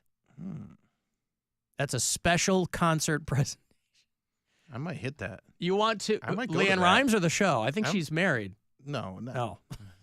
I might go out to Menor for that. She was huge. Oh, no, I know. Do you think that you would know the band? Let me quit. You want me to quiz you on the cover bands? Yeah. Okay. Now, we've already missed 2 of the shows. June 4. A couple of them are going to be easy. All right. How are we doing this? I'm going to give you the name of the band. You'll tell me what they cover. Okay. These are tribute bands?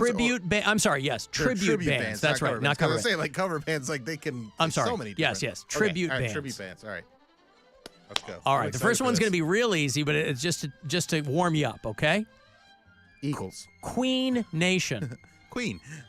Got it. There you go. And the guy doing Freddie Mercury is wearing he's topless. He's got a necktie on. He's got like a motorcycle helmet or a biker cap or whatever it is. They like to be authentic. Okay, June 11th. They're 3 We weeks missed in, it, so we've yeah. missed June 11th. Fresh Horses. Fresh horses. Oh. Is this Stones? That's Wild Horses. No. I assume Fresh Horses. You know, most tribute bands are named after a song from that artist. You know. Garth Brooks. Does he have a song called Fresh Horses? I don't know. I don't go that deep with. I know Friends in Low Places. Yeah, Thunder Rolls and Friends in Low Places and The Dance is another one of his. And of course, Finger 11's tomorrow night. June 25th. Coming up. Def Legend. Well, I'm guessing that's Def Leppard. All right. With 2 G's. 2 for 3. 2 for 3. Def Legend. I love it. Good for them. Keep going. Well, June 26th is the Ohio Army National Guard Band. So they're going to be doing like 80s songs. July 2nd. That's not like an orchestra? No. The National Guard Band's not like an orchestra? 122nd Army Band. No, not the marching band. Like a, like a quartet or a quintet or something. Yeah. Guys who are in the Army National Guard. July 2nd, that's an easy one too. Hotel California. I guess these are all going to be easy. Yeah, Hotel California. I thought they were going to be harder. Keep going, though. July 4th, Forever Seeger. That's a Ted Nugent cover band. Yeah. Bob Seger. Oh, the best Bob songs Seger. of Motown in Detroit. Yeah. Forever Seeger, of course. And, of course, that will be, they will precede the fireworks display because that's the 4th of July. And, frankly, what better tribute to America than the Silver Bullet Experience? That's Bob Seger. He's not even out there anymore. They don't even have to compete with the real guy. July 9th is called Uptown Funk. Oh, that's a young one. That's Bruno Mars. Bruno Mars. Yeah. With a all this tribute classic rock to stuff. Bruno Mars. It's well, you got to pretty. Yeah, that's you got to let people different dance generation. too. Yeah. Yep. July 16th is Love Song. Love Song. Is that The Cure? The Cure, yeah. Tribute to The Cure. Again, not one that I would expect for that. Right. They're mixing it up. Memphis Mentor Amphitheater. July 23rd is, well, that's easy too. The Best of Foo. Like, grab one of the song names. There's so many fun things you could do. Yes. You could. Hey, Everlong. Hey, guys, we're Monkey Wrench. Thank you Yeah. for coming out. I mean, well, they wanted the Best of Foo. Best of Foo. They wanted people to know what they were doing. I mean, that is, in their defense, that is playing off Best of You. Yes. So it is all right. The Best of Foo. All Best of right. Foo. Well, I'm actually, and if you it call took yourself, me a second. Yeah. If they it call took you, me a second. I like that one. if more. you call yourself Monkey Wrench, that doesn't necessarily tell anybody anything. Best of Foo. The Best of Foo. And then Leanne Rimes on July 28th. July 30th is, that's easy too, Dirty Deeds. AC/DC. AC/DC, that's right. This would have been a really fun game with Pound Cake. I don't know. Skid Row? I don't know. Skid Row. If he even said Skid Row. Yeah, he wouldn't have done that. Yeah. Bruce in the USA. Well, that's definitely the guy that got famous for singing about Santa Claus, Bruce Springsteen. That's right, yes. And a girl named, well, it's just called Katie Ellis as Taylor. There are already Taylor Swift tribute acts out there. Hey, she's been around for Boy, I know she has, almost 2 decades. So, and I'm sure she's not the only one, but she's the only one playing. I bet that Men of Rocks this season. Super busy. Yeah. Katie Ellis as Taylor Swift. All right, straight from the UK, the ultimate Taylor Swift tribute. Well, that between song chatter must be fun. She's like, hello.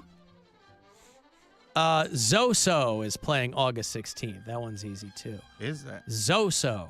I don't know this one. What? Zoso? Z-O-S-O. Zoso. Usually drawn out as a series of symbols, but always associated with Led Zeppelin. Oh, okay. Zoso. Yeah, I didn't know that one. The closest, they're called the closest to a Led Zeppelin that you can find in a tribute. August 17th is Just Like Pink. So you get more pop in there. Yeah.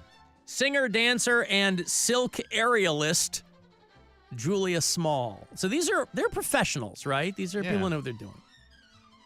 And then Escape. Oh, is this just a Rupert Holmes cover band? Oh, no. No, that's Journey, of course. Journey. Escape is an early Journey release. Okay, and, all right. And they're in luck, too, because, bands like Journey. We have one song. We're going to play it all night. And then the Answering Machine song. What was the other? Rupert Holmes had what was that other? It doesn't matter. It's only, Escape is the only one. You think so? Oh, yeah. He had a follow-up called Answering Machine, or it was kind of funny. Him was a big song for him, actually. It was no Answering Machine. It was no Pina Colada song, but, Answering Machine was a fun song from Rupert Holmes, who wrote a lot of songs for other people. That was how he mostly made his money. A little while ago, I went and placed a call to tell this girl I know that. Yeah, nobody's heard this song. Really, nobody's ever heard Answering Machine? Nobody knows this song. Oh.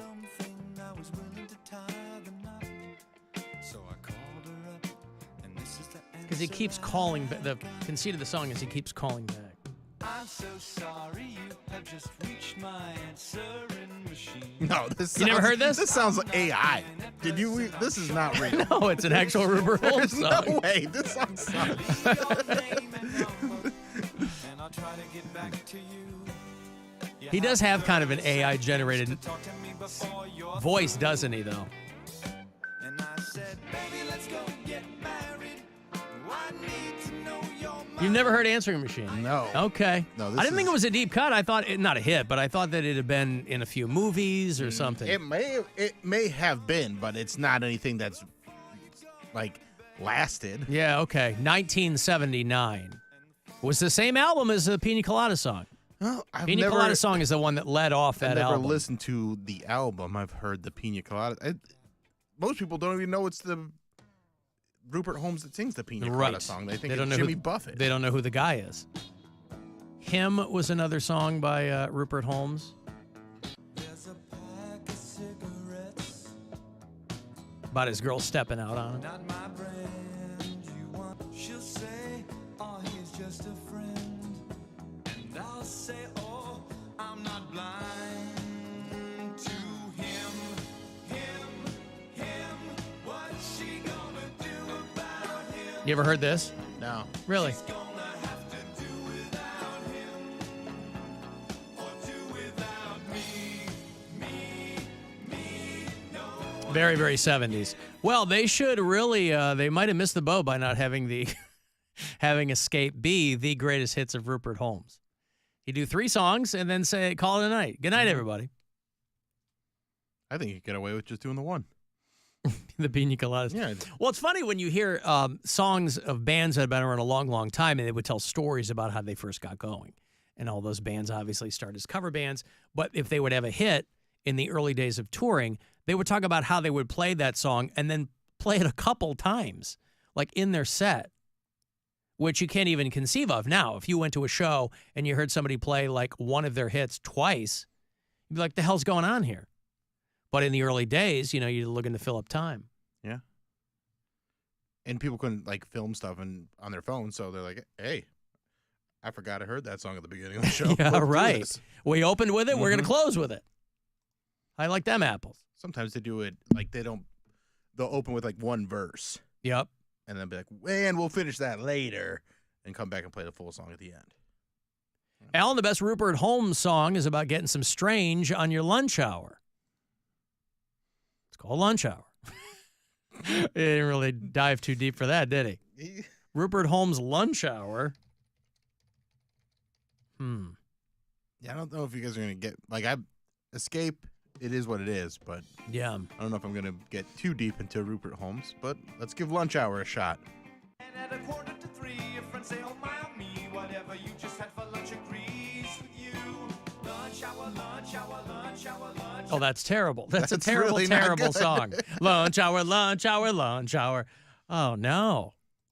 Well, anyway, we'll always have the Pina Colada song. It is not Jimmy Buffett. And it's not called the Pina Colada song. Yeah. Alan, I'm bummed they didn't choose my band, Shake It Goth, the premier Taylor Swift gothic rock cover band. Yeah, well. Alan, how many arms does the drummer from Def Legend have? Yeah, He's got listen. two, but he only plays with one. Oh, no, he's got one tied behind his back. I mean, devotion accuracy, if you really want to be in a Def Leppard cover band, if you got two arms, you can only play their really early stuff. You can only play through Pyromania, I think. But I'll leave that up to you. All right, I got a break here. I want to send a text, 35192. Wednesday night, the Funny Bus. It is sold out. Can't buy them anymore. I'll be your host. But if you want to join us, there are 4 seats left. I'll have a pair of tickets for you today and tomorrow. And we'll hand off those first two coming back. The Alan Cox Show on 100.7 WMMS. And everywhere you go on our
South Authority Studios.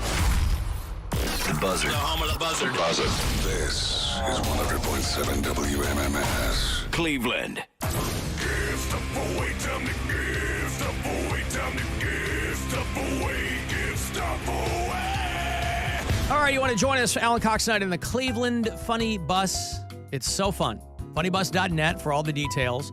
I will be your host this Wednesday night, and then our last one, Bill will be your host next Wednesday night. This week is all sold out. Can't buy them, but I have a pair for you today and a pair for you tomorrow. And then we will head out on Wednesday. It's a 90-minute tour, Cleveland.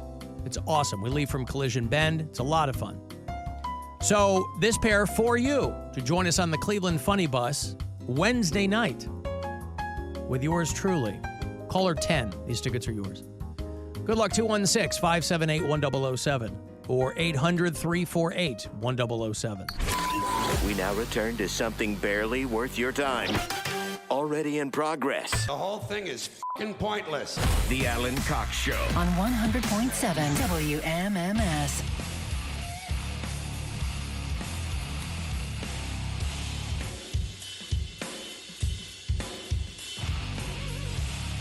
$35192 and text me for something you can watch live if you like at AlanCoxShow.com. Thanks again to Walper Hemiship for assisting in the video department. Guardians are off tonight. They are on their way back from Toronto. They only won one in that 3-game series against the Blue Jays, but the Jays are going to be here to play the Guardians in the friendly confines this coming weekend. They'll start hosting the Mariners tomorrow night, first of 3 against Seattle. That is a 6:40 start tomorrow night. And you'll hear all of it here on MMS and on the iHeartRadio app. Hold on. Alan, the lead singer for Escape, sounds like just like Steve Perry. Yeah, Journey was one of those bands a long time ago, 70s and 80s, that would get just mercilessly mocked because they were considered just corporate rock. Bands like, Boston and Journey. I always had a real soft spot for Journey. Except that the guy that's been with them now has been with them longer than Steve Perry was. This Arnel Pineda, this tiny dude they found Filipino dude. he's running a, back in the early days of YouTube, I think the guy was just posting videos of him singing Journey at karaoke and stuff. And so this guy's just rock and roll dream comes true. And he kills it. But I'm pretty sure, but again, I'm partial to Steve Perry era Journey because that was what I grew up listening to. But, I think this guy's been in the band longer than Steve Perry, which would be a strange point to hit. Right, but I mean, Steve Perry was the guy that recorded the song. Was the guy, that's right. That's yes. always going to make But they've done a number of albums with this guy. I mean, you're Yeah. right. All those hits were with Steve Perry. That's right. But name one song. With the new guy? Yeah. Well, I don't know. I'm not even saying they're bad songs or good songs. I'm just saying they never made it to the radio the way those songs. Right. I went down a Journey rabbit hole a while ago. I think I was driving to Michigan State for one of my daughter's concerts. And I was by myself, and I'm in the car, and I went down a Journey rabbit hole. And I had never really listened to a lot with the new guy. But they have a live album. A few years ago, Journey was a real dark horse on Lollapalooza. Yeah. They played, and I think people were like, oh, ha, ha, ha. But it was one of those legacy acts that they still like to book for Lollapalooza. I think Steely Dan did it some years ago or something, right? Because they were kind of coming back into the public consciousness with social media. And so Journey put out a live album of them at Lollapalooza, and it's really good. Because I was like, oh, okay, I get it. The guy's kind of doing Journey karaoke or whatever, and he can sing, obviously, but it was really good. They sound good. I don't know that I'd go see him, but I mean, But those guys ended up, hating each other's guts, Neil Schon and Steve Perry, and he was like, nah, I'm done. I'm good. I'm out. But it's like Foreigner, I was talking to a friend of mine this morning. She went to see the Foreigner and Styx show. And she's like, it was real good. And I said, it's weird to me because it's the Foreigner farewell tour, which they were trying to get going before COVID, but then that shut everything down. But Mick Jones is the last remaining original member of Foreigner. He's the guy that started the band, and they were going to go out and do it one last time. And then COVID shut everything down, and then he got Parkinson's. So the Foreigner farewell tour doesn't have one original member in it. Now, a couple of those guys have been in the band for a long time. Like 15, 18 years, something like that. But it'd be weird to be on the farewell tour and there isn't an original. I'm sure they're all going to converge when they get inducted into the Rock Hall this fall. But to be on the road and you're not, there's nobody original in the band. That would be an odd thing. I do want to obviously move on from the Rupert Holmes thing, but a whole bunch of people texted me in the break that I had completely forgotten about. And you've probably never heard this song either. But before Rupert Holmes was a solo act, he was writing and performing in a band called The Boys. Buoys. Get it? The Boys. And they had a hit with a song called Timothy. Have you ever heard Timothy? I don't think so. He wrote them a hit song. I don't know what it was. There are a couple of hit songs on the subject of guys trapped in a mine. And Timothy is the guy that they have to eat. It's a hit song about cannibalism. You never heard Timothy? No. Timothy, Timothy, my God, what have we done? Yeah. Rupert Holmes wrote the song. So he wrote the Pina Colada song, but before that, hit song about cannibalism. You know, the Bee Gees back in the day had a song called like the 1915 mining disaster or something. It was a hit song. People talk about how pop music hasn't changed that much. I can't tell you the last time there was a pop star that had a song about a mining disaster. Granted, mining is probably less prevalent. I sound like Sal. Than it used to be, but Timothy is a banger. The only ones left to tell the tale were Joe and me.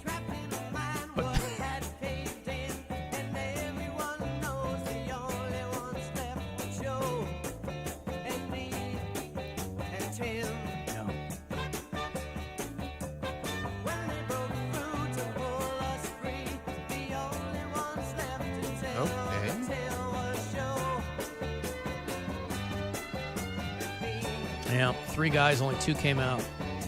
Timothy, Timothy, where on earth did you go? Timothy. What a weird song, though, right?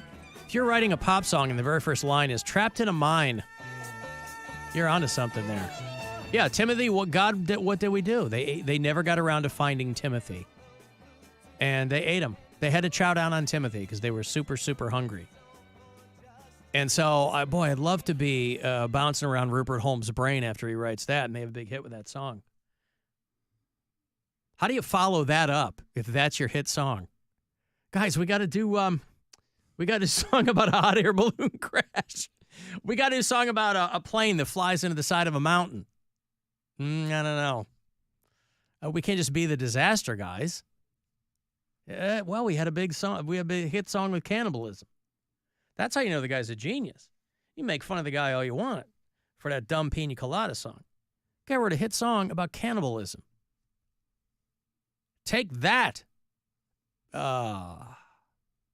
Benny Blanco, who writes all the pop songs. A couple of Swedish guys and Benny Blanco. They're the ones writing all the pop songs. Katy Perry and, whatever. Do a song about cannibalism. With no double entendre. No, I'm going to eat you, that kind of stuff. No double entendre at all. Just a straight-ahead banger about a disaster or cannibal. Dealer's choice. Go ahead. Some people, when they die, make an agreement to send a sign from beyond to their loved ones. Some will send a flower or a bird or a insect or whatever. I have a friend that finds nickels on the floor. That's her claim. However, I explained to my mom as she sits in hospice, make us find $100 bills, please. That would be the best that you could do for us in the afterlife. Gene from Parma. Oh, kind of a morose Gene. He's usually like, Gene from Parma. Oh, he's a little downtrodden there. Well, his mom's in hospice. Yeah, it is funny. We kind of touched on it last week, but it is funny what people will attach as symbols for people who have passed away, you know? Because you hear the money thing a lot. You hear nickels and when I find a dime. When you find it, there's dimes all over the place. What are you talking about? Every dime to you is a symbol from your grandfather? Well, my grandpa used to leave dimes around. Yeah, because his fine motor skills weren't that great. He was dropping dimes all the time. But whatever gets you through the night, I guess. Whatever makes you feel good. But yeah, hey, Mom, could your symbol to us be $100 bills? Speaking of which, by the way, bad news today. Kind of a bummer. And people might not even have thought about it in a minute. You might need to be reminded. But Megabus is going bankrupt. Remember Megabus? Yeah. About a decade or so ago, Megabus was all the rage. We took it a couple of times.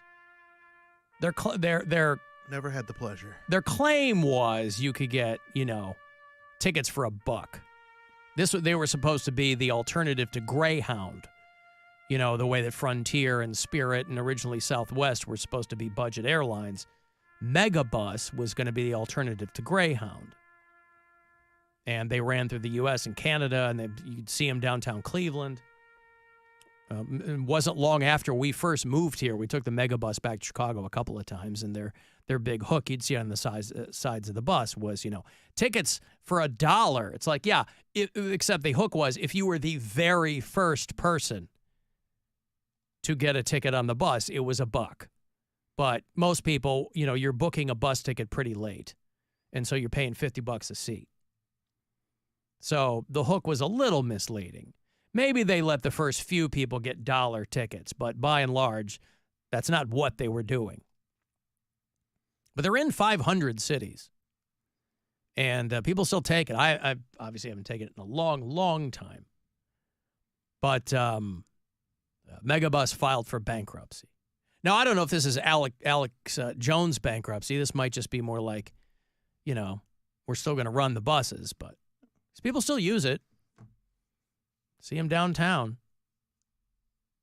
Now, if you've ever been on a Megabus, it is a rolling zoo because,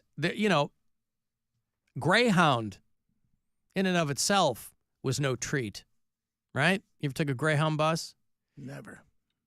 I mean, I didn't realize the one and only time I took a Greyhound bus was when I was going up north to visit my girlfriend at college. And so I didn't realize how frequently Greyhound stops. I didn't have a map. She had There's no app back then. No app back then. We're talking, literally, we're talking 1990. My girlfriend was a year behind me. So I'm going to college in Chicago. She's going to college at UW Stevens Point. She's at University of Wisconsin, Stevens Point. And I was going to go see her and then drive her car back to Chicago and leave it with her parents at her parents' house. That was the plan. So I'm taking a one-way trip up, and I'm driving the car back. To be a cool guy, right? Now, what I didn't realize was when I got up there, I didn't realize it was going to be like a 10-hour trip because they stop every 20 feet on this goddamn thing. And then you stop in Milwaukee for like 3 hours or whatever.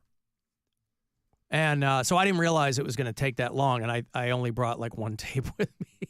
Mm-hmm. I had my Walkman. I only had one cassette. So I listened to that a lot on a loop for 10 hours. I had a couple books with me too, but so the one and only time I took a Grey, and it was no treat. Because you got people getting off at some of the stops. You got other people getting on. You know how a bus usually works. And then I get up there, she dumps me. Ooh. And I have to drive her car back. Now, if I'd had the Moxie, I would have said... She didn't even wait till you drove back? If I'd had the Moxie, I would have said, screw you. But I just, I did it. I didn't want to take that goddamn Greyhound back. Right. I'm like, fine, I'll drive the car because I'm a cool guy. No, whatever. It sucks, but, it wasn't like I hated her guts or anything. And so I drove the car back to her parents' house, and I couldn't believe how quick that trip was. I mean, it's still up there. Stevens Point is up there. But it wasn't no 10-hour trip on the Greyhound. But Megabus, because people were, in the early days, people were getting tickets for, $5. Oof.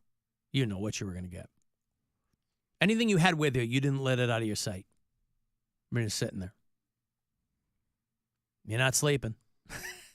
Sitting there with one eye open. Like the Metallica song. Hello, Bill. Yes. What's up? Bill, hello. Bill is gone. All right. Well, maybe he couldn't hear me. I was excited to talk to Bill because my screen said that he was a psychic. You'd think that he would have seen that technical difficulty coming there. So maybe he did, but you still have to go through the, call just to get there, so then he can call back and tell us what he's going to say. Is that what it is? I don't know. You could be onto something. I don't know. You were talking about the video of the guy doing Metallica and Shaggy. Did you see the video of the people that got stuck upside down at the amusement park? Yes, no, thank you. That was. I would freak. Oh my God, half an hour upside down, just thinking like, oh, I'm probably gonna die here. This is probably. That's what I'm saying. Yeah. I can't believe more people didn't get like seriously hurt. That is not good for your body. If you haven't seen the video, you can find it. It's on TikTok and Instagram and all this stuff. There was some theme park. They over the PA, they announced the park is closed a couple of minutes after this thing is clearly not moving. They come over, they're like, yeah, the park's closed, everybody got to get out. Oaks Park is what it's called. It's one of the oldest continually operating amusement parks in the entire country. This is Portland, Oregon. And it's one of these rides where everybody's seated in a ring, and it's a giant pendulum ride, right? Like it's got a ring on one end, a counterweight at the other. Everybody has a good time. But the thing is spinning as well. And it ends up getting stuck completely vertical, completely perpendicular to the ground. Stuck where the ring is spinning, but they're not swinging back down. So 30 people were hanging upside down on the ride. They're in seats, they're buckled in, but they're upside down for a half an hour. Over a half an hour. Like probably closer to 40 minutes. It was on opening day for the summer for this park.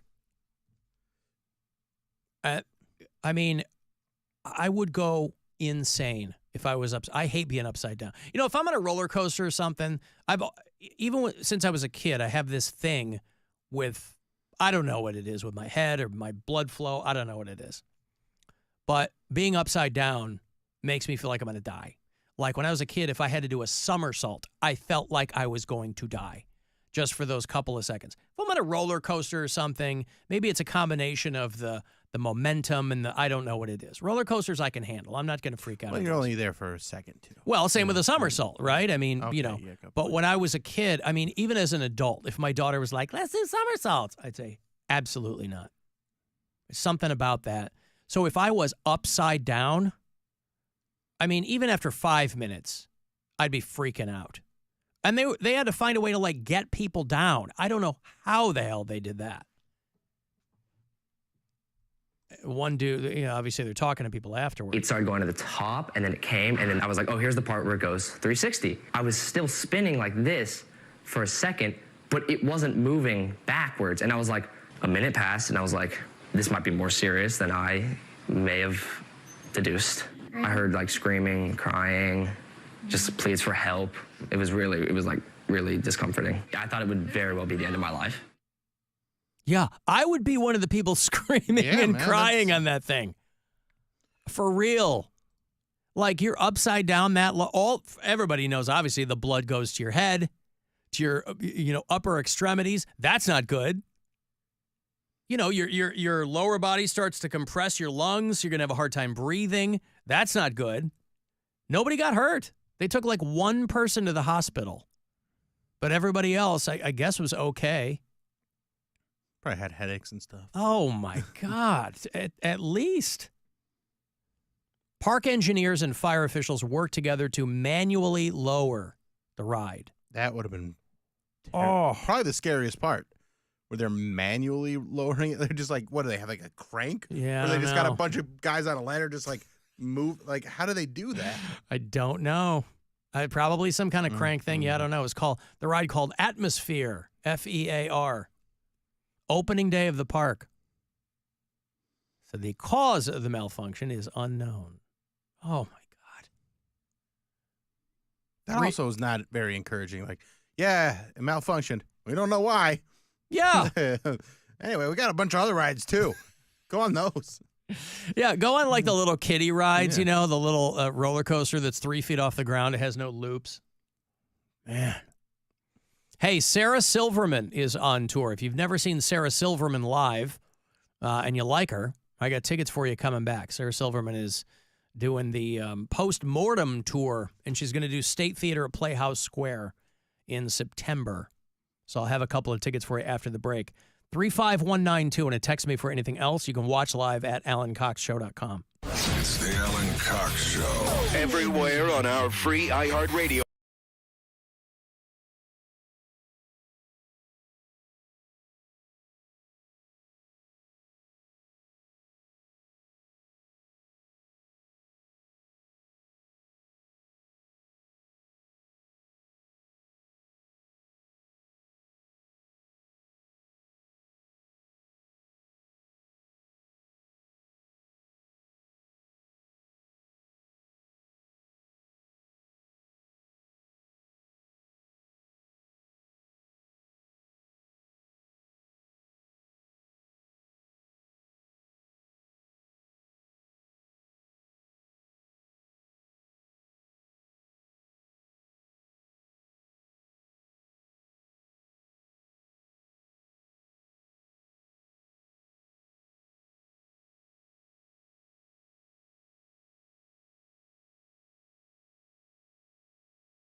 Studies show that listening to classical music can temporarily raise your IQ. I feel pretty smart. If you're looking for the opposite effect, just stay tuned. The Alan Cox Show. On 100.7 WMMS. Fun times in Cleveland today. Cleveland. Come on down to Cleveland town, everyone. Come and look at both of our buildings. Buy some food that's prepared near the street. Who knows, you might even see this guy. You should come on down to West 6th Street. You ever met this young man, Bill? Michael Polk Jr.? Can you imagine 15 years ago if you told this guy, hey, someday you're going to be a news anchor? You go, nah, I don't know about that. Makes sense. It tracks, yeah. He's the guy who invented Cleveland, yeah! Oh, Mike Polk, of course, 13 million views later, the hastily made Cleveland tourism video, still as timely as ever because Cleveland, Ohio, one of the most affordable major cities in the world. That's nice. We did it. That's a fitting response. Mm-hmm.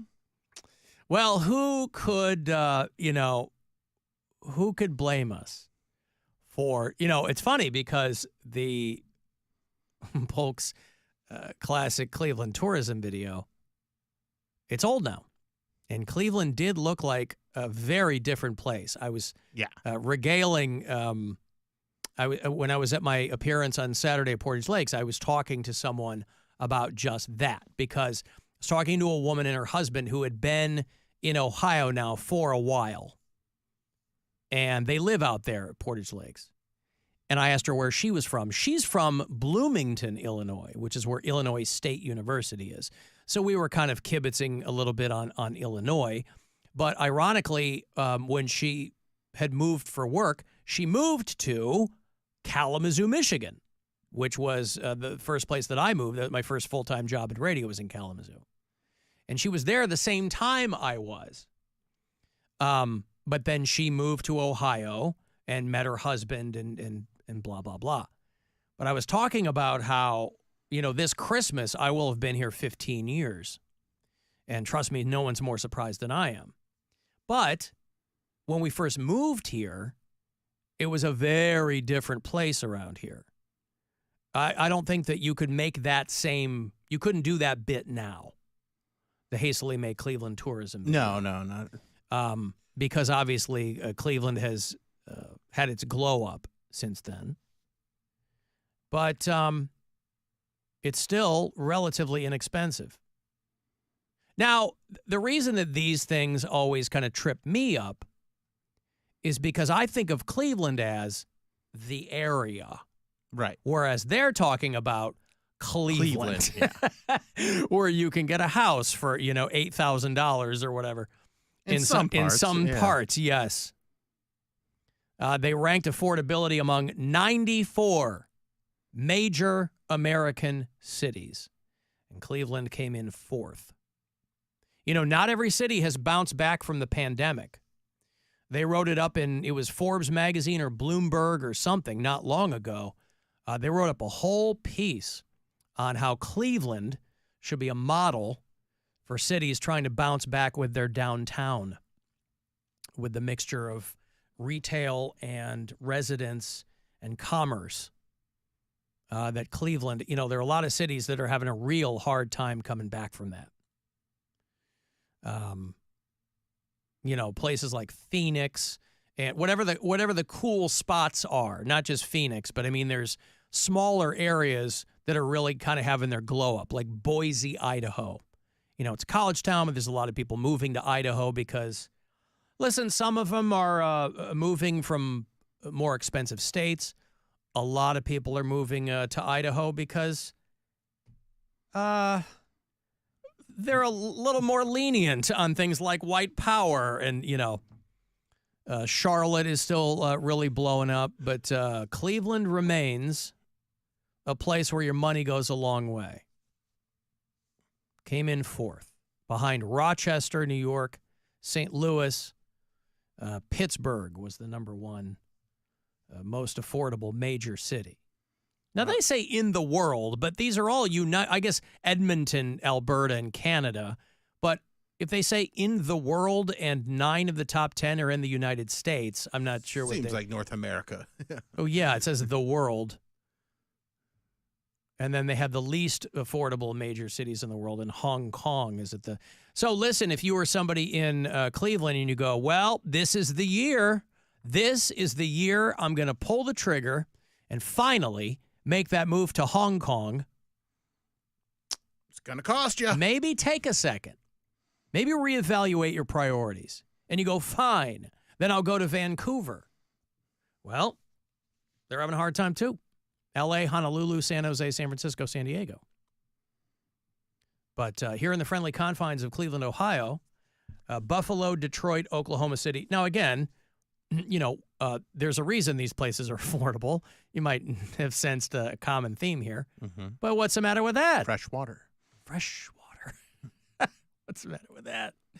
Cincinnati, Louisville, Oklahoma City, all on the top 10 list. So, sure, it's 90 degrees out today. It's also raining. I went to have a pish, and I hadn't looked outside, at least downtown It's here. supposed to be kind of rainy all week. It's going to be hot, but there's going to be rain. Ooh. Might throw off my Wednesday. Hot and rainy. 90 degrees and rainy. Oh, boy, that's comfy. I don't want that throwing off my Wednesday. I'd be upset. Yeah, we're out of here on Wednesday. Mm-hmm. We're out Wednesday and Friday.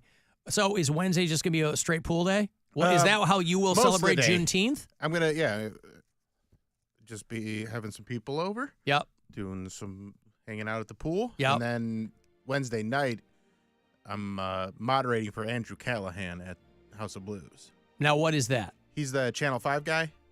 Got that Okay. big crazy hair. Not familiar with him. You've seen his stuff. We've talked about his stuff before. Have we? He used to...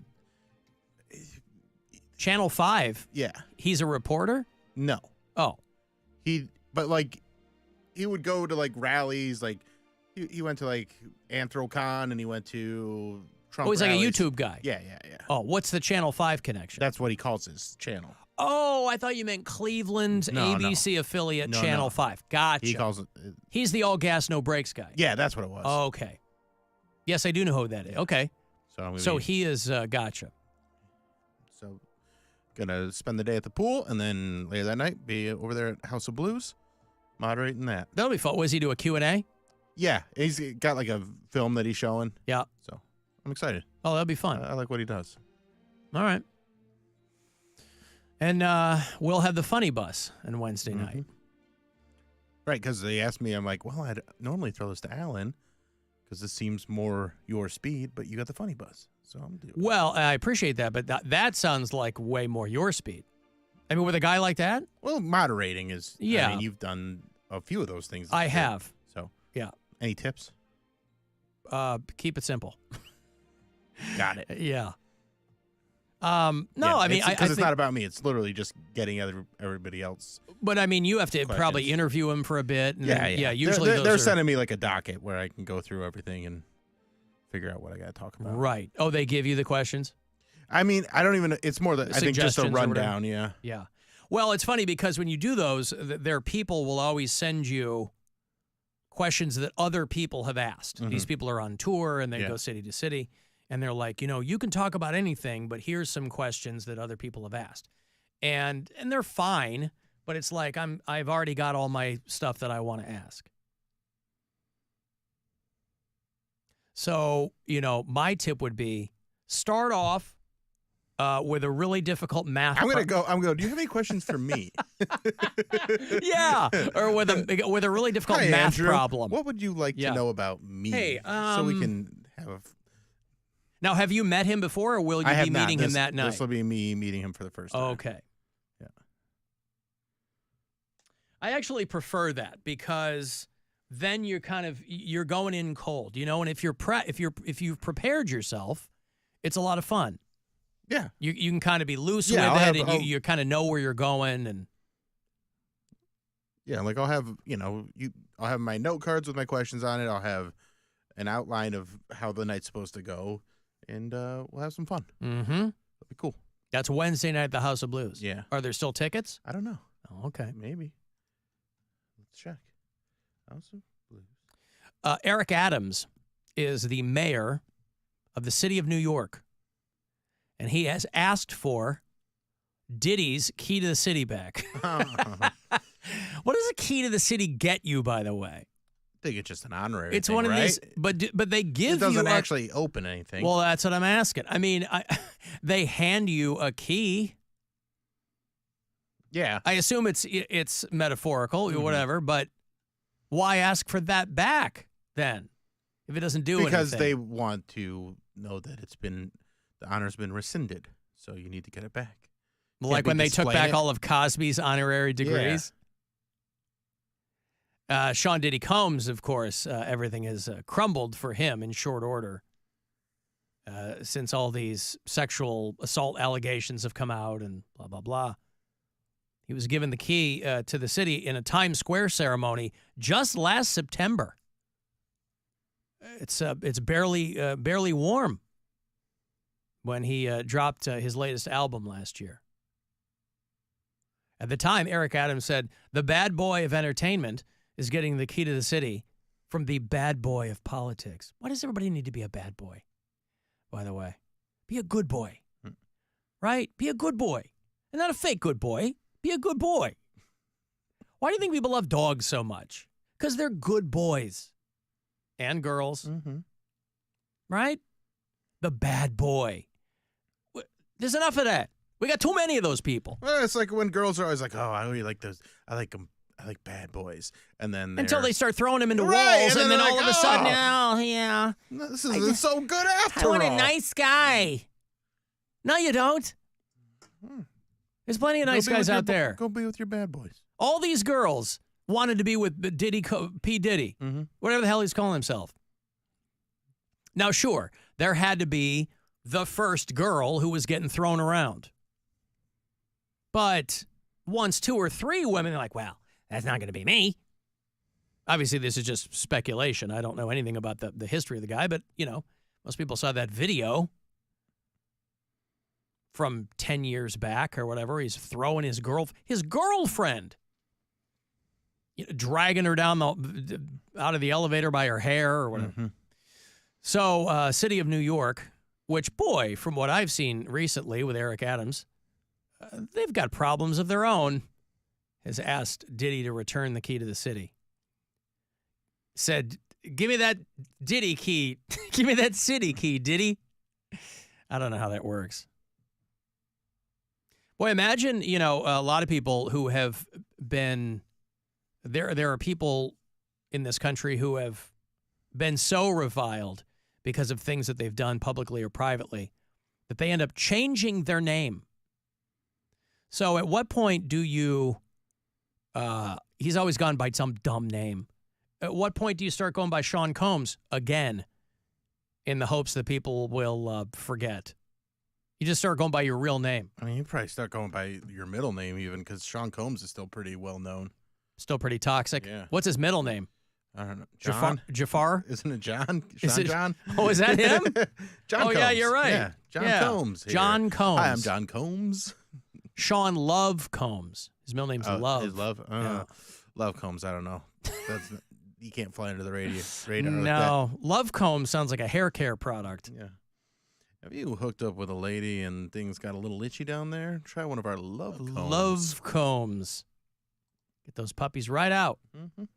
Yeah, so the city put forth a formal request for him to return the key that they gave him, and he has honored their request to return that key to the city. I would be so bad if, I got in trouble because I'm not good at, people give us stuff all the time. And, I've gotten awards and stuff. They're just in a room. I don't have them displayed. And so I'd have to, dig through my room and be like, oh, it's in here somewhere. You guys are going to have to give me a while because I don't really organize this stuff. I've got other things going on right It's just in now. a junk drawer over there. Yeah. It's next to my scissors. Yep. Oh, I remember The Office. Yeah. Yeah. Yeah. It's a lot like that. Not my whole house, just one room. The work area. Yeah. My creative workspace. There you go. Earlier this month, Howard University rescinded an honorary degree that he had gotten a decade ago. And, the way that you get those is you kick in money to the school. They hit you up for the dough, and then they give you the honorary degree. You know, I don't know what in. I mean, if you're Sean Puffy Combs, what do you care if you have an honorary degree? But it always comes with a contribution to the school, and he gave Howard, which is a historically black college, he gave Howard $1 million. And so it sucks for colleges when this stuff happens because they don't get any more money. Because traditionally they have a charitable foundation and they'll designate money that goes regularly to, you know, certain organizations or schools, in his case, Howard University. And so he had to return. I don't know how you return an honorary degree. And I don't know what he set up a scholarship program. Did you get your money back? You don't get your money back. No, that money was spent 10 years ago. Nope. I don't know what honorary degree they gave him. It's always something like, they probably made something up for him. But, yeah, things are not so good for him. Well, it's not like he didn't earn it. He definitely earned it. Yeah. Yeah. 30 years ago today was the O.J. Bronco chase. And the reason that I know this is because I was having sex at the time when the news broke in to say that the police were chasing O.J. Simpson. June 17th, 1994. I was getting some afternoon delight from a girl that I had just started dating. Oh, she gave it up right away, huh? Well, I had pursued her for a while, and she made it clear that she wasn't looking for anything with anybody. She lived by herself. She kind of kept to herself. But I was smitten. I was in deep smit. And so I really went full tilt boogie. And then we started seeing each other. Maybe she just needed a little, whatever I did, I got her. And we were, we'd only been we were on her couch in her apartment, a beautiful, sunny Chicago afternoon, June 17th, 1994. And we were just a few minutes in, and the television was on, and they break in. And because Nicole Brown Simpson, she had been killed just a few nights before, right? The Bronco chase was right after, at the time, he allegedly killed them. And it cut into our afternoon delight.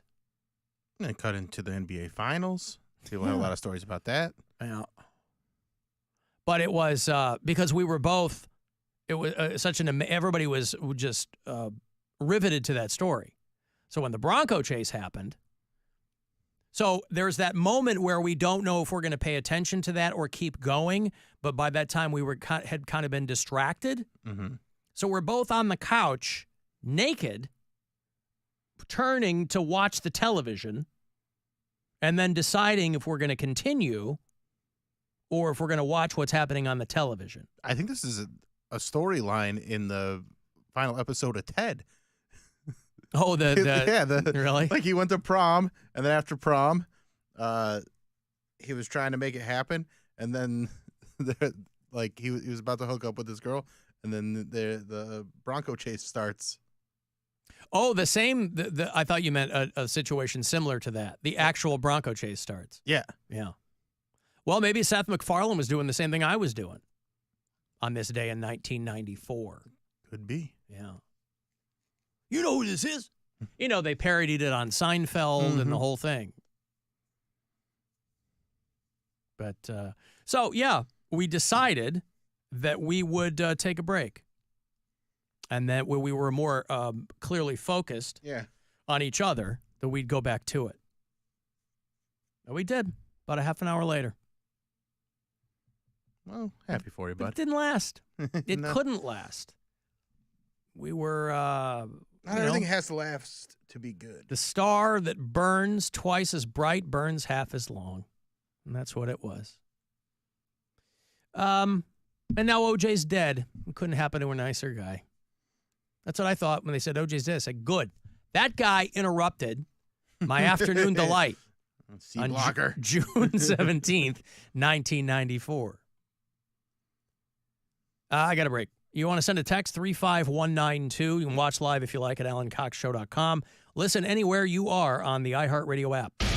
Rover's Morning Glory. Dr. Evan Goldstein, so you say people should exercise their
Cleveland.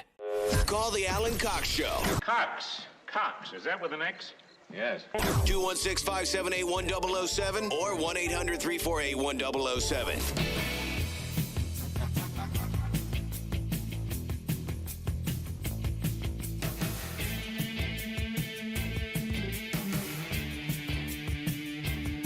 $35192. You want to send me a text?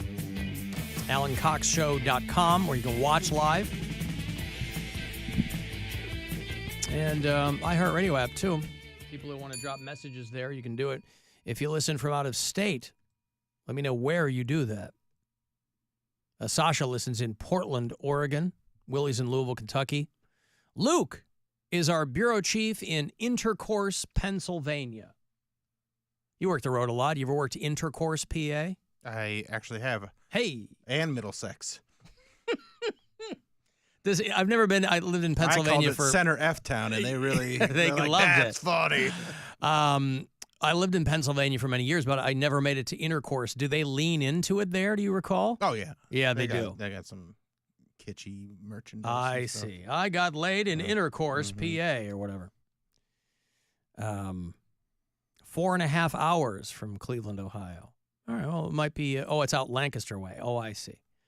I don't even think that I knew what part of the state it was. Eastern side. Anyway, Brandon is down in Orlando. Matt is one of our Milwaukee bureau chiefs.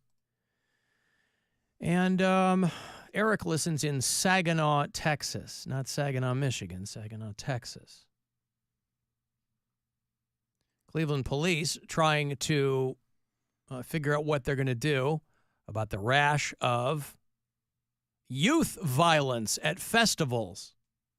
You know, festivals are, I think... Are there that many festivals? Well, yeah, they're trying to have more of them. You know, Chicago, one thing that people go, well, what do you miss about... I always say street festivals. Because just that's what, amazing street festivals all the time. And I was thinking of like music festival. I'm like, we don't have that many music No, festivals. like summer street festivals. Yeah, gotcha. We have them, I mean, just half a dozen every weekend, you know, all around the city. And they have them here, too. I mean, there's, you know, a lot of them are church festivals and things like that. But, you know, people are gonna break out. And people are going to be causing trouble and doing stuff. And the city's trying to figure out how they can keep the youths from causing trouble when everybody else is just trying to have a bit of fun. And so there's a growing wave of youth violence. Listen, the youth are getting restless. The youth are always restless. They're always restless. This is nothing new. Nope. Street toughs back in the day. Yeah. Street toughs now. That's right. They had a lot of times it's, you know, it's church groups and organizations that put these on. You know, out by where I live, there's a little thing around the 4th of July called Bay Days. I live in Bay Village, and they have a thing called Bay Days. And it's a pretty standard variety. It's what, you know, all these festivals do. They throw up some rides, and they got some booths, and some carnies come in and set things up, and, you know, people are drinking lemonade and eating waffle fries, a whole bit. They recovered a gun and arrested 10 youths at St. Clair Community Days in Lyndhurst. There were some fights breaking out. It's like that old country song that they sang. I don't remember who sang it. You can lock me up and throw away the key, but you can't keep my face from breaking out. And then at the St. Gabriel Summerfest in Concord Township, 4 people were charged when an unruly crowd overwhelmed Lake County Sheriff's deputies. You know, for the most part, you go to these, you'll be surrounded by ruly crowds. People are having fun, you know? You don't even have to qualify them as ruly. True. You can just say, it's a crowd. Hey, look at this. Everybody's being well-behaved. But then an unruly crowd breaks out, and all it takes is 1 or 2 people. You know, human beings are pretty, power of suggestion, doesn't have to work that hard. And so a small group can turn into a large one. And people are just looking for stuff to do, especially the youths. The youths love it. You know, a lot of them, they're not old enough. Some of them aren't old enough to drive. They're not, you know. If you remember how things got at the IX Indoor Amusement Park, there'd be big, on a Friday night, tons of people would show up. Yes. And youths would get into fights there. Yeah. And nobody ever seems to have enough security, or because you don't know where something is going to break out, but you know. Summerfest in Macedonia. Somebody fired a gun. And, of course, chaos erupts in a situation like that. And Mayor Nick Molnar, the mayor out there, canceled all the festivals in Macedonia for the rest of the summer because people couldn't keep it together. I hope this doesn't affect Men Are Rocks. I hope not. Are they in Summit County? No, but I mean, if they're out in, I think they're in Lake. Okay, right. Men Are Rocks. They're going to have Finger 11 tomorrow night. Leanne Rimes, Def Legend is playing. Escape, a tribute to Rupert Holmes / Journey, is going to be out there. They want Ruly crowds. That's all they want. They want to look out and play to Ruly crowds. Right.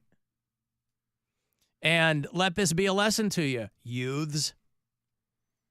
You know, you F around, Which are you find obviously out. listening to this show. Well, listen, we have a very broad and diverse and wide audience. But are we? And if only one youth hears what we're saying and takes it to heart, perhaps they can exert a small amount of peer pressure on some of the more boisterous members of their group. Mm-hmm.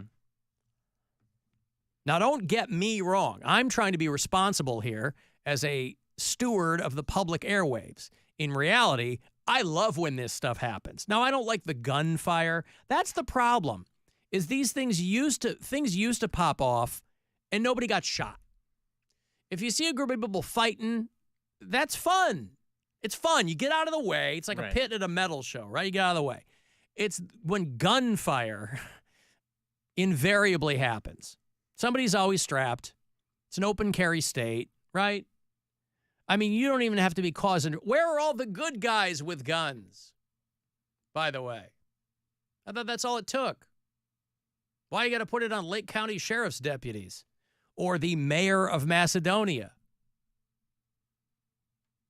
So they're trying to figure out, you know, people want to go to these things. Again, a lot of them happen at church festivals, which is ironic. Their outreach program isn't all it could be. But the St. Ambrose Catholic Parish in Brunswick is going to have added security to make sure that their festival this weekend will remain Ruly. So, yeah, everybody's got to kind of be, everybody's got to be vigilant, I guess. Because you don't know. Because the people that are like, you know, firing rounds, they don't care. They're always terrible shots. They're always terrible. So they're just firing blindly if it breaks out into that. They're not hitting the people they're trying to hit. They hit a kid who's on a roller coaster. They hit some mom in the leg. This actually brings up a point from last week when we were talking about the first movie that made you cry. Yeah. I've remembered what it was. What was it? I was on a plane, and I watched the movie Hardball with Keanu Reeves, and that movie made me cry so hard on a flight. It was a very, very sad movie. And I watched it. Is that where he's got the ragtag, like, kids from the projects and he teaches them how to play baseball? Yeah. And it's not even like he really teaches them that much. He's just there. But it's like, but he's a good influence on them, and they are a good influence on him. Yeah. Blah, blah. But yeah, there's a sad ending to it. Oh. And on Friday night, the lady and I were out, did some karaoke. She sang Black Velvet, crushed it. I did my usual. Say It Ain't So. Uh-huh. Went well. You didn't do The Boys Are Back in Town from Thin Lizzy. Not that time. Okay. Whatever happened to the Black Velvet lady? I don't know, but she had one hit. Alana Miles. But right before I went up, someone sang Big Papa by Biggie. Yep. And at the end of it, I go, rest in peace, G baby. And this black lady turns and she's like, and I'm like, it's from a movie. And she's like, I know the movie. She knew what you were talking about. And I was like, yeah, it's sad. And she's like, she was surprised that I knew the movie. I'm like, no, that's one of my favorite movies. And it's just so sad, though. And well, unfortunately, you now also spoiled the movie. Well, not necessarily. Well, it's been out for 23 It's like 25 years, isn't it? Yeah, that movie was a long time ago. Came out in 2001. All right. So I watched it with my girlfriend, though. And even you can kind of see it coming. It still just rips your chest out. Yeah. It's so rips your heart out of your chest. It's so sad. You know, But, in man, in 2024, they would refer to that as a white savior movie, right? Keanu comes in like a what's her name in Dangerous Minds? Yeah. Michelle Pfeiffer. Yeah. No, I remember being in college and going to see Boys in the Hood. That was another one where you're like, a tough oh, one, God damn. That's a sad one. With Cuba and Ice Cube and it's not Cuba who dies in that. Who dies in Boys in the Hood? Morris Chestnut, yeah? The kid that's like going to make it big, like the kid who he's going to be the one that's really going to take the world by storm. Isn't he the one that gets killed in Boys in the Hood? Yeah, wait. Because Ice Cube's Doughboy, and then Cuba is like another ne'er-do-well. But the other dude was the one who was going to like make stuff happen. Because I had a crush on Nia Long. Remember Nia Long? Oh, yeah. Boys in the Hood. Good grief. Angela Bassett was in it. Yeah. Okay, so Hardball made you cry on a plane. Yeah. I've actually never seen Hardball, but it was good. All right. It was good. Was that? Yeah, that was post-Speed. I guess everything for him was post-Speed. That was yeah. post the first Matrix. Wow. Well, it was a book, yeah. The Hardball movie they made from a book. Sounds familiar. Anyway, they're trying to figure out what they're going to do about all the festival violence from the youths. Alan, do you want some VIP passes to see Oh, yeah. Finger 11 tomorrow? VIP? Yeah. What does that entail? VIP passes? I don't know. Oh, I see. If you want them. No, I'll set it up. I'm fine. No, thank you. All though. right. Thank you, though. I got a guy out there because I've done comedy out there a bunch of times. Yeah. And they're very, very, accommodating and yeah, sure. Great people out there in Menor. No, I appreciate it. Alan, did you talk about the Stones concert? I just tuned in. No, no. I didn't go. My buddy Pat Butler, who co-hosts 2 Hours to Midnight with me, he posted a lot of stuff on his Instagram story. He went. Looked like a good time. Our buddy Mike Beater, of course, ended up with terrible tickets again. Dude's in the second row. Well, he probably had to wait an hour to get his wristband then, because that's the only thing that I saw that was. Oh yeah, they screwed that up. They messed up the wristbands for the people sitting down on the field. Who is that? Brown Stadium or the Stones? That's okay. Browns. They're in charge of all that? Mm-hmm. Yeah. Oh, yeah, that's further in this text. The total embarrassment of the wristband debacle. Yep. Which was so embarrassing. People from all over saying the worst stadium they've ever been to. And 0 toilet paper. Oh, it's like working here. We know how to deal with that. There's never toilet paper here. And there's never paper towel. I'm sorry, there's rolls of paper towels. Yes. You can tear some off and then, bring it into the stall with you. Yeah.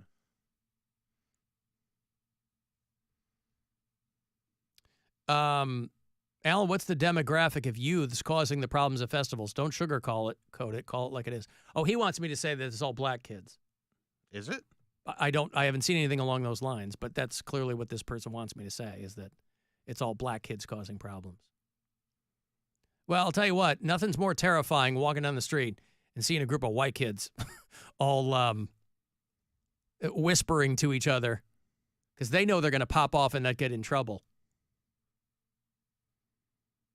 So the youths are out there and they're restless. Dr. No said it best. The youth are restless. And those festivals are just hoping that everybody else stays ruly. If you're going out, having some fun, drink some lemonade, go on some rides. He was going to play football at USC and took a sawed-off to the back. Oh, that was Boys in the Hood, right. Yeah. He's going to go off and make something of himself. Ricky, run! Yeah, they're in the alley. I don't think I cried at Boys in the Hood because I think I was on a date. But and I didn't want to cry on a date. It's like when I was in high school and my girlfriend wanted to go see La Bamba. And she was bawling at the end of that movie. She was Puerto Rican. And so, she wanted to go see La Bamba. I'm like, I don't want to go see La Bamba. She wanted to, and I was trying to be a cool guy. All right, let's go. Yeah. Trying to be La a cool guy. Bamba it is. That's right. I'm like, you're not even Mexican. You're Puerto Rican. Close enough. She's like, same thing. I'm like, it's not. And don't ever say that. Or like her dad was white and her mom was Puerto Rican. I'm like, don't ever say that around your mom. Even I know that. Don't do that. I'm like, I know everybody else thinks it's the same thing, but you. But yeah, she was crying. And that's what started my long career, by the way, of not being good at consoling people. I've had a long and illustrious career of being a poor consoler because it was never done to me. I couldn't learn by example. I was never consoled. And so I don't know how to do it. I've gotten a little better now. I've gotten a little better over the years. But when was La Bamba, 87? I didn't know what the hell I was doing. So I didn't cry at La Bamba. And I didn't cry at Boys in the Hood. But I don't know the last movie I cried at. It's probably something that you'd least expect. I probably cried at Dune. Because I went to one of they're out of popcorn buckets. That's what it was. One of those. Yeah, I was like, damn it. Yeah. No, I went into one of those theaters where they were really trying to recreate the experience. So they were throwing sand in everybody's face at that movie. And that's what caused the tears. It wasn't even emotional tears. It was a reaction to all the sand being thrown in my face, which was triggering in and of itself. Al and the Stones need to give it up. Drunk dudes at karaoke sound better than they do. I mean, that's not the reviews I've seen. I'm sure there's a handful of people who might have been a little disappointed, but those guys, as old as they are still running around. I'm like, good for them, man. I'm sure they weren't at top speed, but how would anybody? Those guys are held to such a different, unbelievable standard. Right. And the reason they are is because they've been so good for so long. They've been touring for 60 years. And people go, well, the guy's 80. You're mid-40s and you can't do that. Guaranteed. Every night or I'm sure they're not doing shows every night, but they're probably doing them, every few nights. You got to rest up. But these people that give the Stones a hard time, like, compared to what? There's bands half their age that aren't running around doing stuff. So it looked like a good time to me, boy. I didn't go. But people who went seemed like they had themselves a lot of fun. I was looking at some of the photos, looking at some of our buddy Mike's video on Instagram, but the videos look fine. Mick Jagger's been coloring his hair the whole time. Keith ended up saying screw it, and he went gray. I like that. You like the gray? Yeah. Well, everybody says they like that, but my thing is, if you've been coloring your hair the whole time, then you don't look any different. And Mick's been coloring his hair. But your face looks crazy when your hair is like that chestnut brown, and you have a face that looks like the Crypt Keeper. It looks not good. Yeah, but it's not going to look better with gray hair. But at least it fits. Whatever. Sense. It's showbiz. You're supposed to try to look in whatever way you can. You're supposed to try to look as youthful as you possibly can. He's skinny. It's not like he's fat with brown hair. He's still skinny. He'd look younger if he was fat. No, he wouldn't. You get a little chubbier, it smooths out some wrinkles. Absolutely. Absolutely. You can't be a fat rock star. You can't. Well, you can't. You don't give me Jelly Roll, Post Malone, these guys. They're not rock stars. Post Malone's not fat. Well, he's not skinny. Not a fat guy, though. Well, wasn't he? Maybe he had some baby fat. When Well, he yeah. was Once these guys started, but once they blow up, somebody goes, "You got to get skinny. You got to lose weight." How's Jelly Roll? I mean, he's a country star. Jelly Roll. Yeah. Post Malone's a rock star. All right. Well, I'm just saying. Nickelback put in their song, "We'll all stay skinny if we just don't eat." Yeah. That's the thing. Stay skinny. And Jagger did it. All right, but stop with dyeing. his chestnut brown hair. Yeah, stop his dyeing your hair. It looks natural terrible. chestnut brown hair. What if he stopped dyeing it and it was still kind of that same color? Then that's fine. Yeah. They probably do that. He probably does it more when he goes on tour. Like if he's just hanging out in Ibiza, for the in-between tours or whatever, he probably lets it go. I'm sure there's pictures of Mick Jagger with gray hair. But nobody wants to see that. And people go, "Oh my God, look how..." And then he goes, "Yeah, that's why I dye it, dummies. I know I'm 80. What's the point of looking 80? Yes, his face looks like a mountain range, but I mean, he's 80. You give him credit just for being up there. And again, this is probably the last time they'll ever play Cleveland. It's been 20-something years since the last time. Like there's some like Brian May rocking his big old goofy white hair. It looks like he's sitting on the high court in England. Yeah, like he's a barrister. Yeah, I love it. With his powdered wig. Yeah, but that's only like the last 10 years. He colored his hair for a long time. Right, but he let it go eventually. Yeah. And it's time for Mick Jagger to also let it go. Maybe he will. Maybe he will. But I don't begrudge Same anybody. with Paul McCartney. I don't begrudge anybody coloring their hair. Yeah, Paul McCartney too. Still got that baby face. I got to take a break here. You want to text 35192. Want to go see the Dave Matthews Band? I will get those tickets for you after this break. It's coming up fast. It's a week from tomorrow out at Blossom. So I got some last-minute tickets for you all this week. It's the Alan Cox Show. Everywhere on our free iHeartRadio app or whatever smart device you have. Just tell me to play the Alan Cox Show on iHeartRadio. Our iHeartRadio Music Festival, presented by Capital One. Coming back to Las Vegas. 2 nights. September 20th and 21st. On one stage. Streaming live only on Hulu. A weekend full of superstar performances. Never seen before collaborations. And once-in-a-lifetime artist moments you'll have to see to believe. Tickets are on sale now at AXS.com. Don't miss. Big Sean. Camila Cabello. Doja Cat. Gwen Stefani. Hosier. Keith Urban. New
role of undercover police officer. Listen to Number One Dad on America's #1 podcast network, iHeart. Open your free iHeart app and search Number One Dad. It's time to give stuff away. It's time to give that stuff away. It's time to give stuff away. Give stuff away. All right, I want to go see the Dave Matthews Band 1 week from tomorrow night. It's June 25th, out at Blossom.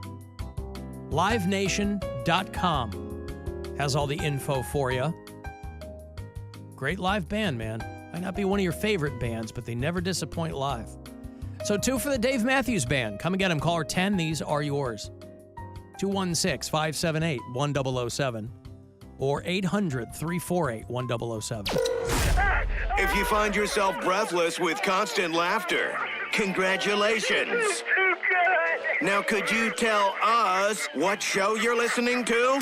It sounds fun. This is the Alan Cox Show. On 100.7 WMMS.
Texted me in the break about rock stars who got fat. I'm like, yeah, but then they're a joke. That's the point. Mick Jagger, I'm not talking about Vince Neil. Everybody makes fun of Vince Neil now. Vince Neil. Vince Neil. And he can't sing anymore. You know, I mean, Mick. That's a bigger problem. Well, yeah. I mean, you see all the Motley Crue memes where it's captions of what they think Vince Neil is saying. It's got nothing to do with the song because he's out of breath. That's why people make fun of situations like that, because they're like, this guy doesn't even care. Axl Rose got in shape. Remember when Axl first came back? Yeah, he was a little chunky. Oh my God, when they all kissed and made up and they were like, we're gonna go back out on the road, Axl was fat. But he's like, well, I can't do this night after night. So, yeah, Motley Crue, I mean, you know, you might have liked them back in the day, but it's a cash grab, which is fine. I mean, it's their life, but it's like if they don't even, I'd be like, man, I'm a fan, and you don't even have enough respect for the fans to come out and sing to the best of your ability. Because you're a tub of lard out there, and you're a joke now. You know, Bob Seger's pretty fat. Yeah, but he's not on tour anymore. He gave it up. Did the farewell tour. You know, those guys who, whatever they do, whether it's genetic, you know, a lot of those guys, they just get lucky. Most people, civilians too, there's people who get lucky with genetics. Plays a large part. But there's other people who work, man. They work. Because they're like, I want to go up there. If I'm going to do this, if I'm going to tour for 60 years, why would I get fat? Why would I do that? You know, Keith's got the guitar there. If he's got a little bit of a pooch, you know, nobody's going to give him a hard time. But, you know, the guys in Kiss, well, they're wearing the outfits. They're covering it all up. If they had to run around, you know, if it was late 80s Kiss, where they weren't wearing the costumes, they're running around in day, you know, Kiss had a period of time where they were running around in, you know, day glow pink leggings. And I mean, sure, it was 30 years ago, but. And Mick with no clothes on is probably a nightmare. Probably a nightmare. I just probably looks like a melted candle. I just said, stop dyeing your hair. We know it's not brown. It's okay to be an old guy. Yeah. It is, but again, rock and roll. I think that's going to go away. I don't think my generation cares about that as much. Well, we'll see. At least the dudes. I don't think that's going to be like the next thing. Millennials killed just for men. Yeah, maybe. I don't know. I mean, there's plenty of people in their 40s dyeing their hair. Those are the guys in those commercials. They're not old dudes. It's not 80-year-old guy. You know, yeah, if you see somebody who's not Mick Jagger. It's always interesting to me, though, the people who are just out in the world, the old guys you see who are dyeing their hair, they don't look like the kind of guys that you would think just in passing. You go, everything else on that guy is not screaming, dye my hair. Like they're not taking care of themselves in any other way. And again, there is also the case to be made for rock and roll being for the young, running around, you know? You're not supposed to look the same the older you get. But, you know, who's in the meantime, who's coming up like the Stones? I don't know. You might be right.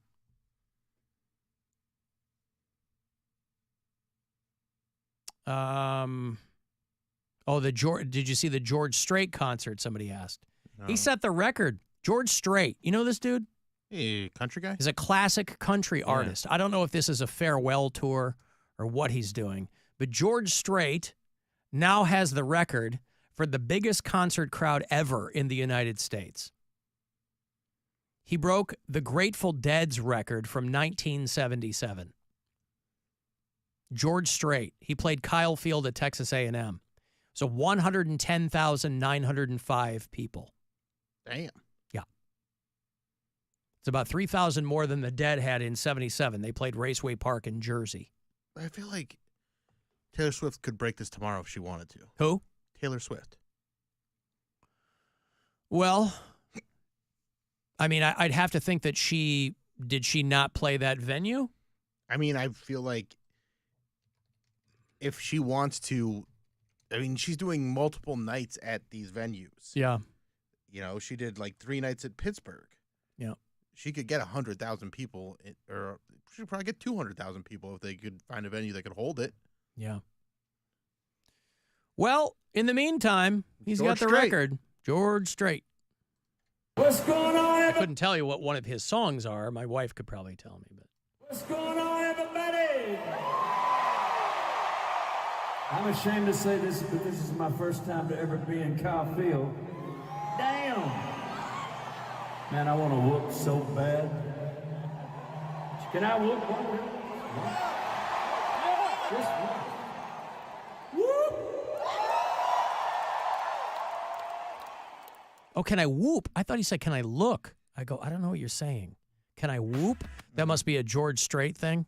No, I think that's a Texas A&M thing? Yeah, I think it's that. Here's the video of it. Never before has this many people attended one single concert. What you see right there is 110,000 people who crammed into Texas A&M's Kyle Field last night to see country superstar George Strait perform live and in person. According to Billboard, last night's concert beats the most attended ticketed concert ever. So the actual one that had that name before was... What the hell is she talking about? Anyway... But it's not all, you know, I would think George Strait would appeal to, like, the 55 and up country crowd. Yeah, I bet there's just a lot of people, families and stuff. Wow. You get that. You get 3 generations there. There's enough, like, younger fans who care about George Strait? I don't know. I think it's He's just one of those things 72. where, like, all right, we're just going to try and break this record. Yeah. And so, all right, let's go. Well, I wonder if it's a farewell tour because, I mean, that would explain why you're going to sell out 110,000 seats. But seems like he's faring quite well. Yeah.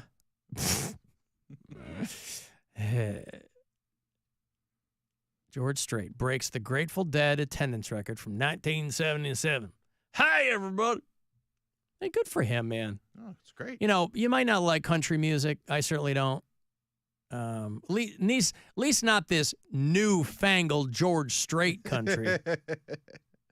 You take me back to Waylon and Willie, and But you got to give it up for these acts. You know, there's a lot of corn pones in this country. Mm-hmm. And it's their money. They can do what they want to with it. It's got to make him feel good. 110,000 people. And you're just up there playing music you wrote. I assume he writes his music. Just songs you wrote. Thoughts that came out of your head. You're like, hey, thanks, everybody. So I don't know if that's... I literally don't know a single George Strait song. Everything I'm looking at in here is Christmas music. All My Exes Live in Texas. That's not his song. Isn't? No. Amarillo by Morning. No. I don't know any of these songs. I mean, I'm sure he played this, I would think. Yeah. And they're not, none of them are afraid to do a cover, you know that. Right, yeah. Maybe he was the first guy. I mean, all right, maybe he was the first guy to record it. He didn't write it, but. Yeah, all right. Well, maybe that's a big song for him then. He's got a song called She Let Herself Go. Now, I wonder. It's about Vince Neil. From Do Look Like a Lady, it says she let herself go. Or if he means she let herself go from a relationship that was bad for her, or, you know, or if a guy left because she let herself go. I really shouldn't be doing this without Mary here. She's. Hey, she knows what the job is. Yeah, I know. Let her say that without him in her, she'd let herself go. Yeah. Okay. Well, anyway, I mean, the guy's got his voice isn't unpleasant. I just literally don't know anything about George Strait other than the name and that he's a big deal. And he set a big record. Good for him. Yes, good for him. And he whooped. Whoop whoop. It would have been great if he had done Juggalo. Yeah. Everybody, I'm up here. I'd like to whoop. Whoop, whoop. They have no idea what's going on. Juggalos be tripping, yo. That's right. Juggalos be tripping. Hey, Alan, it's Drunk Sue. I thought it was Anal's ex. What? Like his ex-wife or something. I didn't understand. All right, later. What? What is she saying? I have no idea. Anal's ex? Instead of, but nobody, we weren't talking about, were we? I don't know. We weren't talking about anything like that along those lines. Drunk Sue. She sounds like she's well on her way, though. Amarillo by Morning is a classic, somebody says. George Someone Strait. says, Love Without End is his best song for sure. Love Without End? Yeah. Oh, that sounds like I'm going to get cavities. Oh, Love Without End, amen. Amarillo by Morning.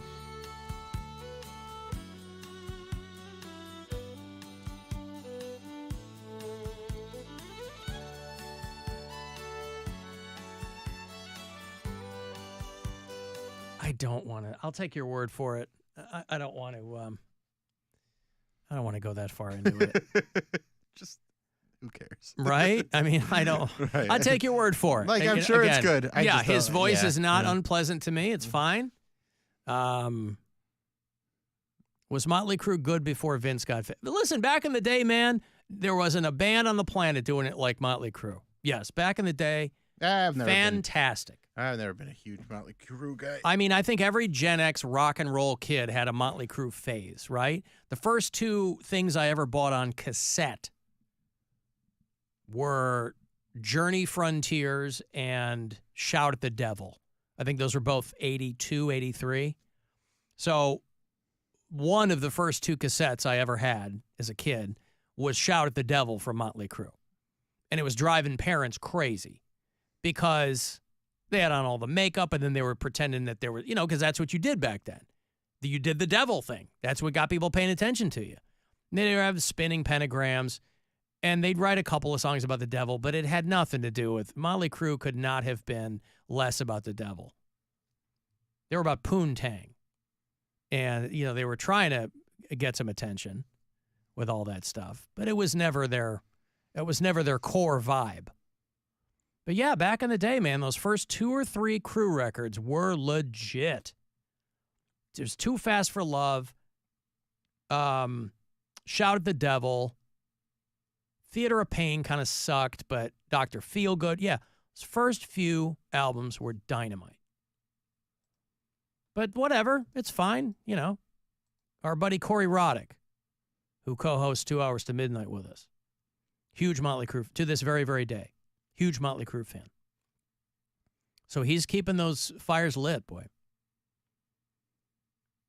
Alan, Cockstock happening? I've had so many staffing issues on Cockstock. And then the unruly youths. Yeah, listen. Once I heard about all the violent youths that are out there. Alan, the bro country guys name check George Strait, so they pretend that they've always been into him. Well, listen, I think if you're a country artist, you've probably come up on that music, so they probably do have a genuine affinity for him. But I just literally don't. I'm sure my wife could rattle off half a dozen George Strait songs. I just don't know any of them. I know the name, but don't know any songs. Hey, Mike from Parma, not the Mike from Parma, but a Mike from Parma. Listening to Wednesday's show, Ellen, you're talking about the homeless guy that you encountered outside of Heinen's that was doing the karate. So I work at the casino, so we deal with a lot of homeless people, and that guy's a regular, and his nickname is Birdman. So, you know, if you want to be on a first-name basis with him, next time introduce yourself. Hate the show. Bye. Yeah, but does he know that's his nickname?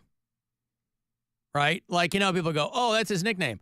Well, that's a nickname you gave him. I'm not going to walk up to a guy who's mentally ill and flailing on the street and go, yo, Birdman, what up? Because there's a pretty good chance he's not going to know what the hell I'm talking about. Other people probably call him that because they see him and he's flapping his arms. Or he's Chris Anderson, and I just wasn't that Birdman in the NBA? Yeah. And I didn't recognize him. But this guy was not tall and white. He was short and black. And he was going through some things. Well, he's the Birdman. He's the Birdman. Well, next time I see him, I'll try that out. Yeah. Thank you. I'll go, Are you Birdman. Yeah. But again, he seems so out of it that even if that is his legit nickname. Gotta catch him in the morning. Early bird. But I don't go over there in the morning. Well, I'm just telling you, if you want to have success. Yeah. Yep. He did look like he'd been eating worms. So, wasn't the Birdman on the Cavs for a minute? Yeah. Didn't we have him here? Yep. Did he do anything? I mean, he didn't play anymore, does he? He doesn't play anymore, no. Yeah. But he had some moments. Okay. That was like around the time Kyrie was unhappy or left, and it was just LeBron, and they kind of like had old Dwayne Wade and Derrick Rose coming off the bench. That era. Luol Deng. Yeah. All right. I don't know if Luol Deng was part of that team. I think Luol Deng was part of that first rebuild after LeBron left. Okay. I've got to take a break. You want to send me a text, 35192, and watch live, do it at alancoxshow.com. The Alan Cox Show on 100.7 WMMS. And everywhere you go on our free iHeartRadio app. We got stuff. You want stuff. Win stuff. This week at WMMS.com. WMMS 2 Hours to Midnight presents Sepultura on their Celebrating Life Through Death, the North American Farewell Tour. Register to win a pair of tickets to see Sepultura with Obituary, Agnostic Front, and Claustrophobia, Tuesday, October 8th at the Agora. Register to win and get more info at WMMS.com. Your afternoon drive is brought to you by the Ken Ganley Auto Group, Ohio's #1 automotive retailer. If you've thought about getting a degree or finishing your degree and were held back by time or money, listen up. WGU is a nonprofit, accredited, and fully online university dedicated to people just like you. WGU has flat rate tuition and is about half the cost of traditional universities. Classes and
Cleveland.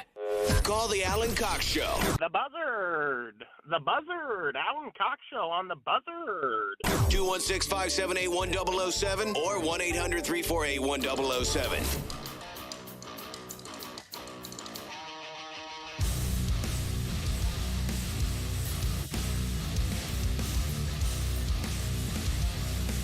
$35192. Want to send a text? AlanCoxShow.com. Want to watch live? You can do it. Guardians off tonight. A 3-game series up there in Toronto. They only won, I think, the first night. And cold bats the rest of the time. 7-6 was the final yesterday.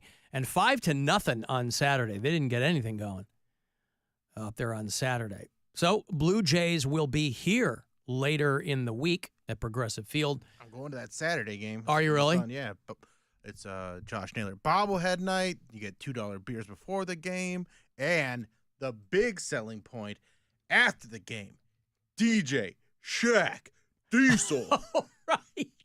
Oh, that's Saturday. Oh, yeah. Oh, man. Taking my girlfriend. She's bringing her daughter and her niece. All It'll be right. a good time. Right. Okay, well, that'll be a fun time. I think it's sold out. I'm sure it is. The if they got all that going they on. got all that going on, but also the team's doing so well that people want to go to Guardians games right Yeah. now. So Guardians, Blue Jays this weekend. Andre Dawson, Roberto Alomar, all the greats be out there on the field against your Cleveland Guardians. Joke's on you. Roberto Alomar also played for the Guardians. Did he really? Mm-hmm. The same Roberto Alomar? I thought he was with the Blue Jays for like 20 years. He was with them for a long time, and then he came here. Wow, all right. Well, joke is on me. Mm-hmm. Got egg all over my face. Indians legend, Roberto Alomar. Yeah. Because I believe him and Sandy are brothers, and they have all sorts of stats where it's like the first time two brothers homered back-to-back in games and stuff like that. Wow, okay. Well, all the George Strait fans are checking in with me on the iHeartRadio app. George Strait? More like George Gay. All right, well, there's one. I mean, this... Later. Alan, George Strait is literally known as the king of country music. I didn't know that. That's what people are telling me. Because he's had 60 number one hits. Damn. Wait till they find out he's gay. That's going to really that's going to blow the doors off the joint. Mm-hmm. It's like when all those Judas Priest fans had to contend with Rob Halford coming out. George Strait. Well, good for him. Then, I mean, he can do nothing but hits. I mean, it's generational. The guy's been doing it for friggin' ever, but all right.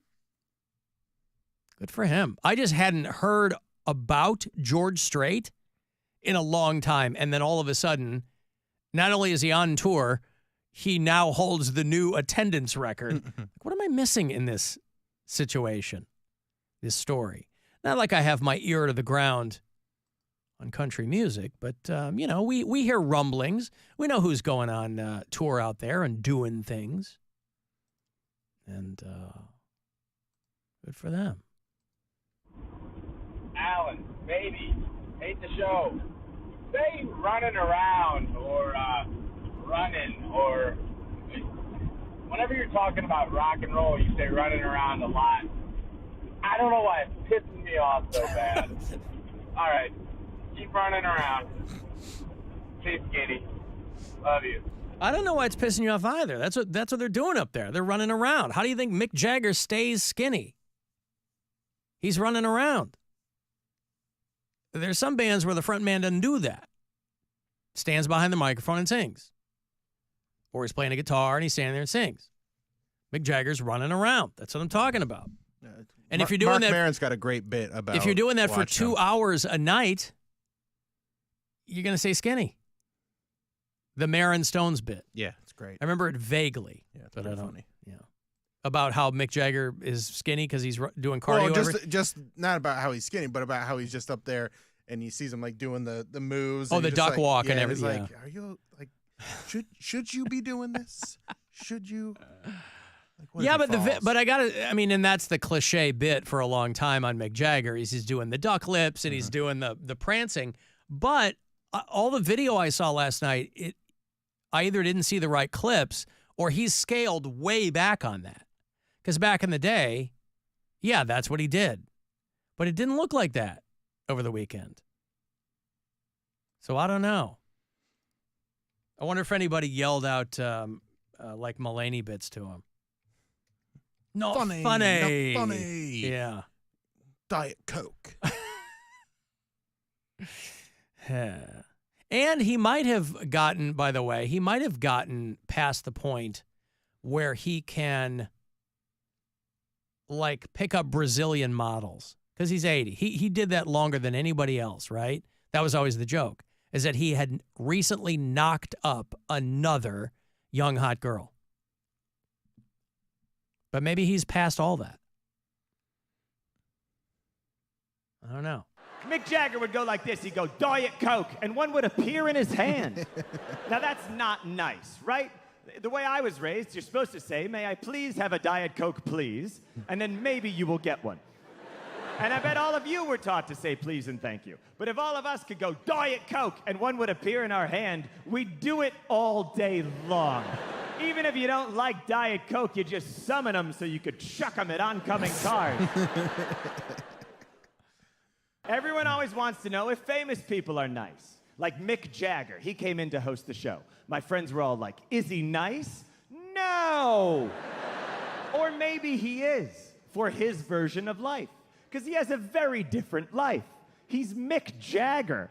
That's his name.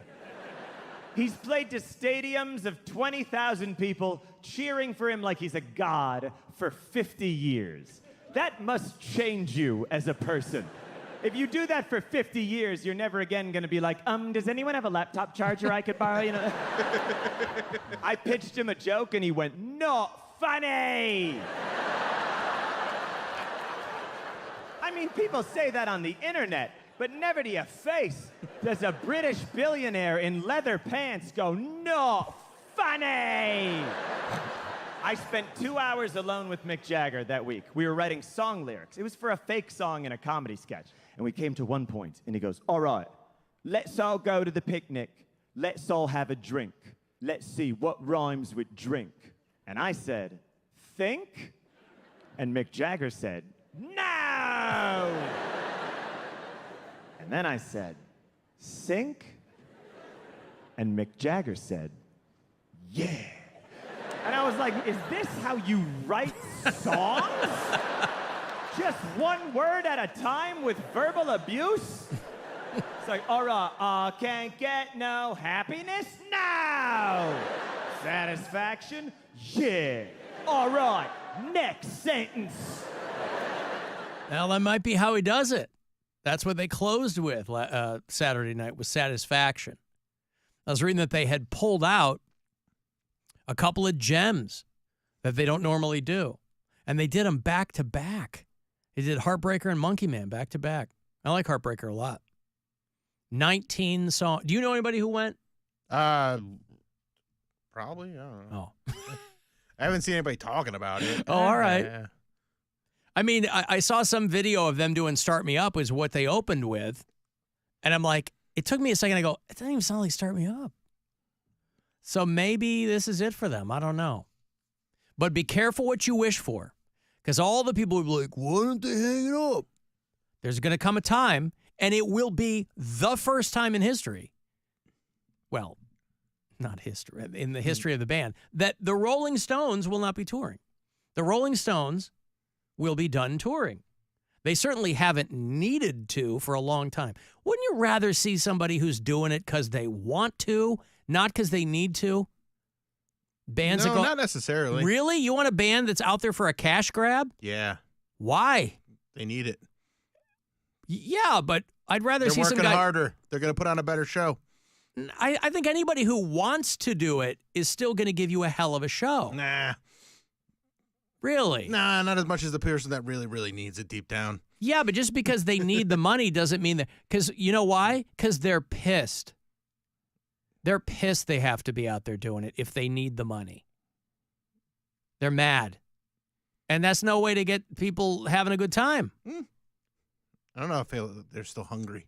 They want Well, win you over. but all of these people that are really well-known bands, I mean, when I say need the money, like they're not broke, but they're like, well, you know, again, I go back to Vince the Neil's going to be at the Boardman Rib Burn-Off on. Is he really? On Saturday, yeah. $10 tickets. How do you go? God, you got to hand it to. How do you go from like, you go do solo dates at Rib Fests, and then your band plays Brown Stadium with Def Leppard and, oh, God, $10. You're getting ripped off. I mean, just using the example of Motley Crue. These were guys that made a big I was still on the air in Detroit, so this would have been 5-6 years ago. They were making a big show of the fact that Motley Crue never going to tour again. They signed a contract saying in blood, they signed a contract to that effect. Right? Very theatrical, on brand, good for them. They were sick of each other. You'd think that, in the history of bands that have beaten the odds, not only beaten the odds and gotten rich and famous, but had a career, like had some longevity. You think that given that every single one of those bands at some point hates each other's guts. So you'd think, you know how that's going to play out. You wouldn't make any giant, massive pronouncements about how you're never going on the road again. Because invariably they go, well, we're a little bit older. Let's bury the hatchet. No, but no, didn't do that. Didn't say, well, we'll see what happens down the road. Because they all had their little side projects. Vince Neil was solo. Tommy Lee had whatever the hell he had, Methods of Mayhem or whatever that was. Nikki Sixx had 6 a.m. They're all god-awful bands, but whatever. But nope, they had to sign a thing in blood. We're never, ever going to do this again. It was like 18 months later. You remember what? The thing is. I mean, the blood was barely dry. And they go, we're going back. Not only are we going back out, we're going to do the greatest. It's us and Def Leppard and Poison and blah, blah, blah. And God bless them. There's nothing wrong with that. But I want to see a band who's touring because they want to tour. Because you can never get that out of your brain. Why would you ever stop? You're like, you can make fun of me all you want, but you bought a ticket and I'm up here and you're down there. Why would you ever quit that? Because Rolling Stones, they had more money than they could ever spend 30 years ago, 40 years ago. So it ain't for the money. I mean, for a while, everybody made the joke that, Mick needed child support payments or whatever. They're going to be on the road forever. But these are very, very wealthy people. So, and I've seen the Stones a couple of times. Didn't see them this weekend, but saw them in 89 and saw them in 04, I think. And they're great. They're as advertised. But a band that needs the money is mad. And I don't want to see a band that's mad. I want to see them having fun, especially if they're old. I don't want to see old, angry men, just spitting out the lyrics. They did an over 6-minute version of Miss You that was really great. Yeah, we had that guy that called. This might be him. Called and said that, this is Mike in Parma. Yeah, he took his son. I saw he posted some photos. But somebody called and said, it's my son's first show or something, Mick was so full of energy and sounded great. His range is a little bit smaller, but still really good. Yeah, I mean, God bless him. Yeah, they're just never like a A1 band for me. No, understood. So it's just like they're not my top 5, but they're kind of like, for a lot of people, they're like, well, I should see them once. It's like I've never seen Bruce Springsteen. Yeah, he's also not. But I have a couple of albums. I had Born in the USA on vinyl.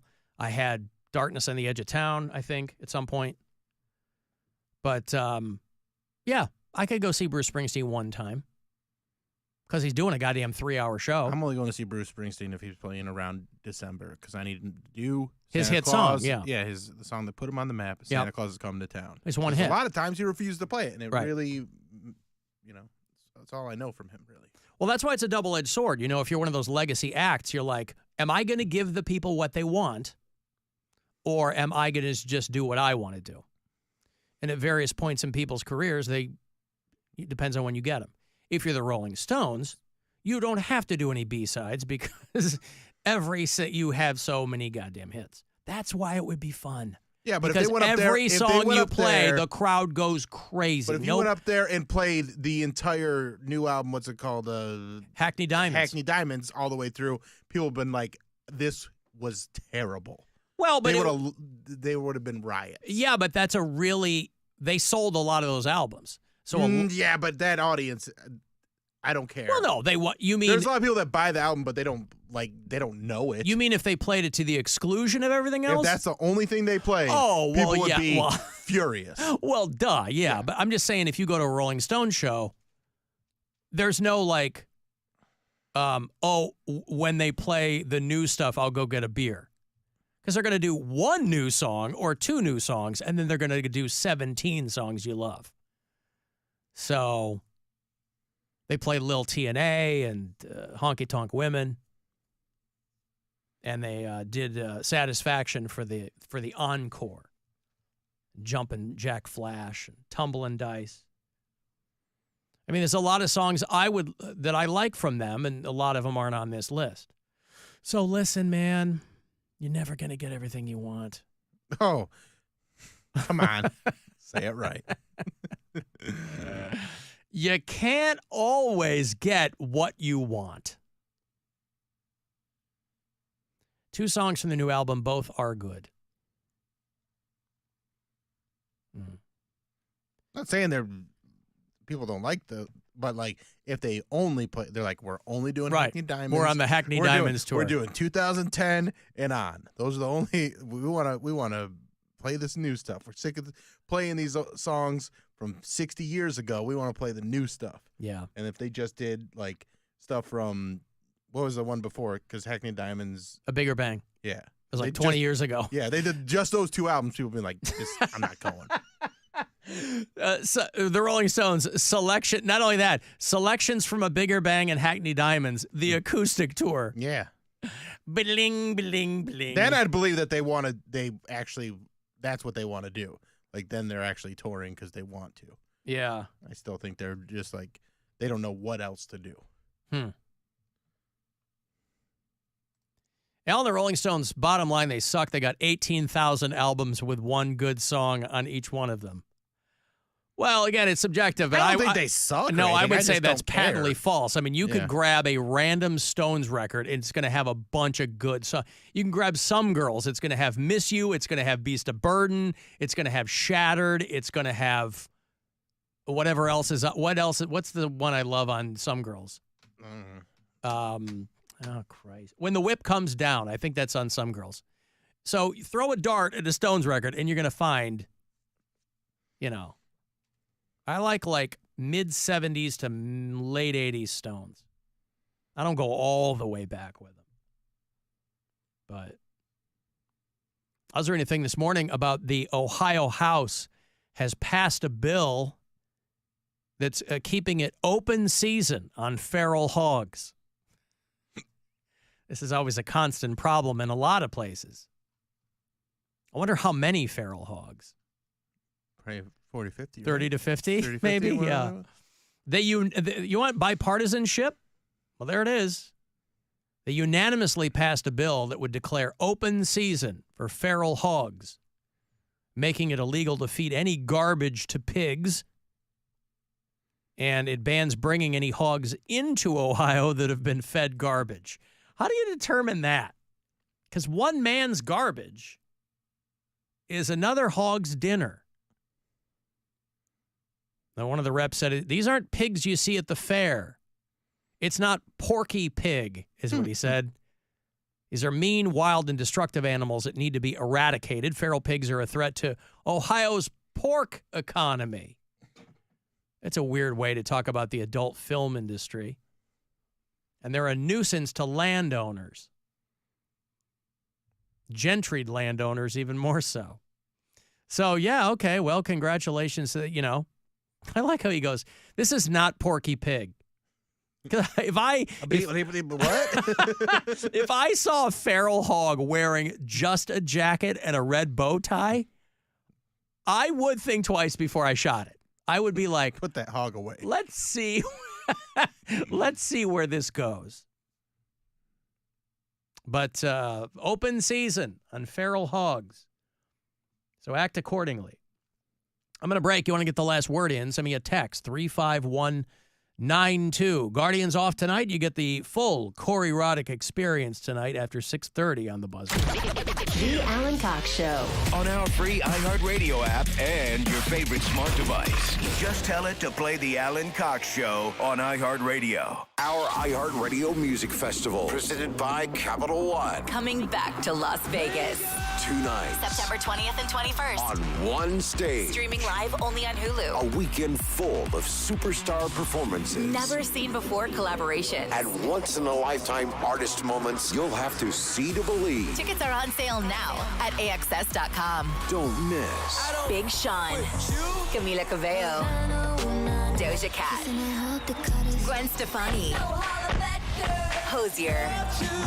Keith Urban. New Kids on the Block. Paramore.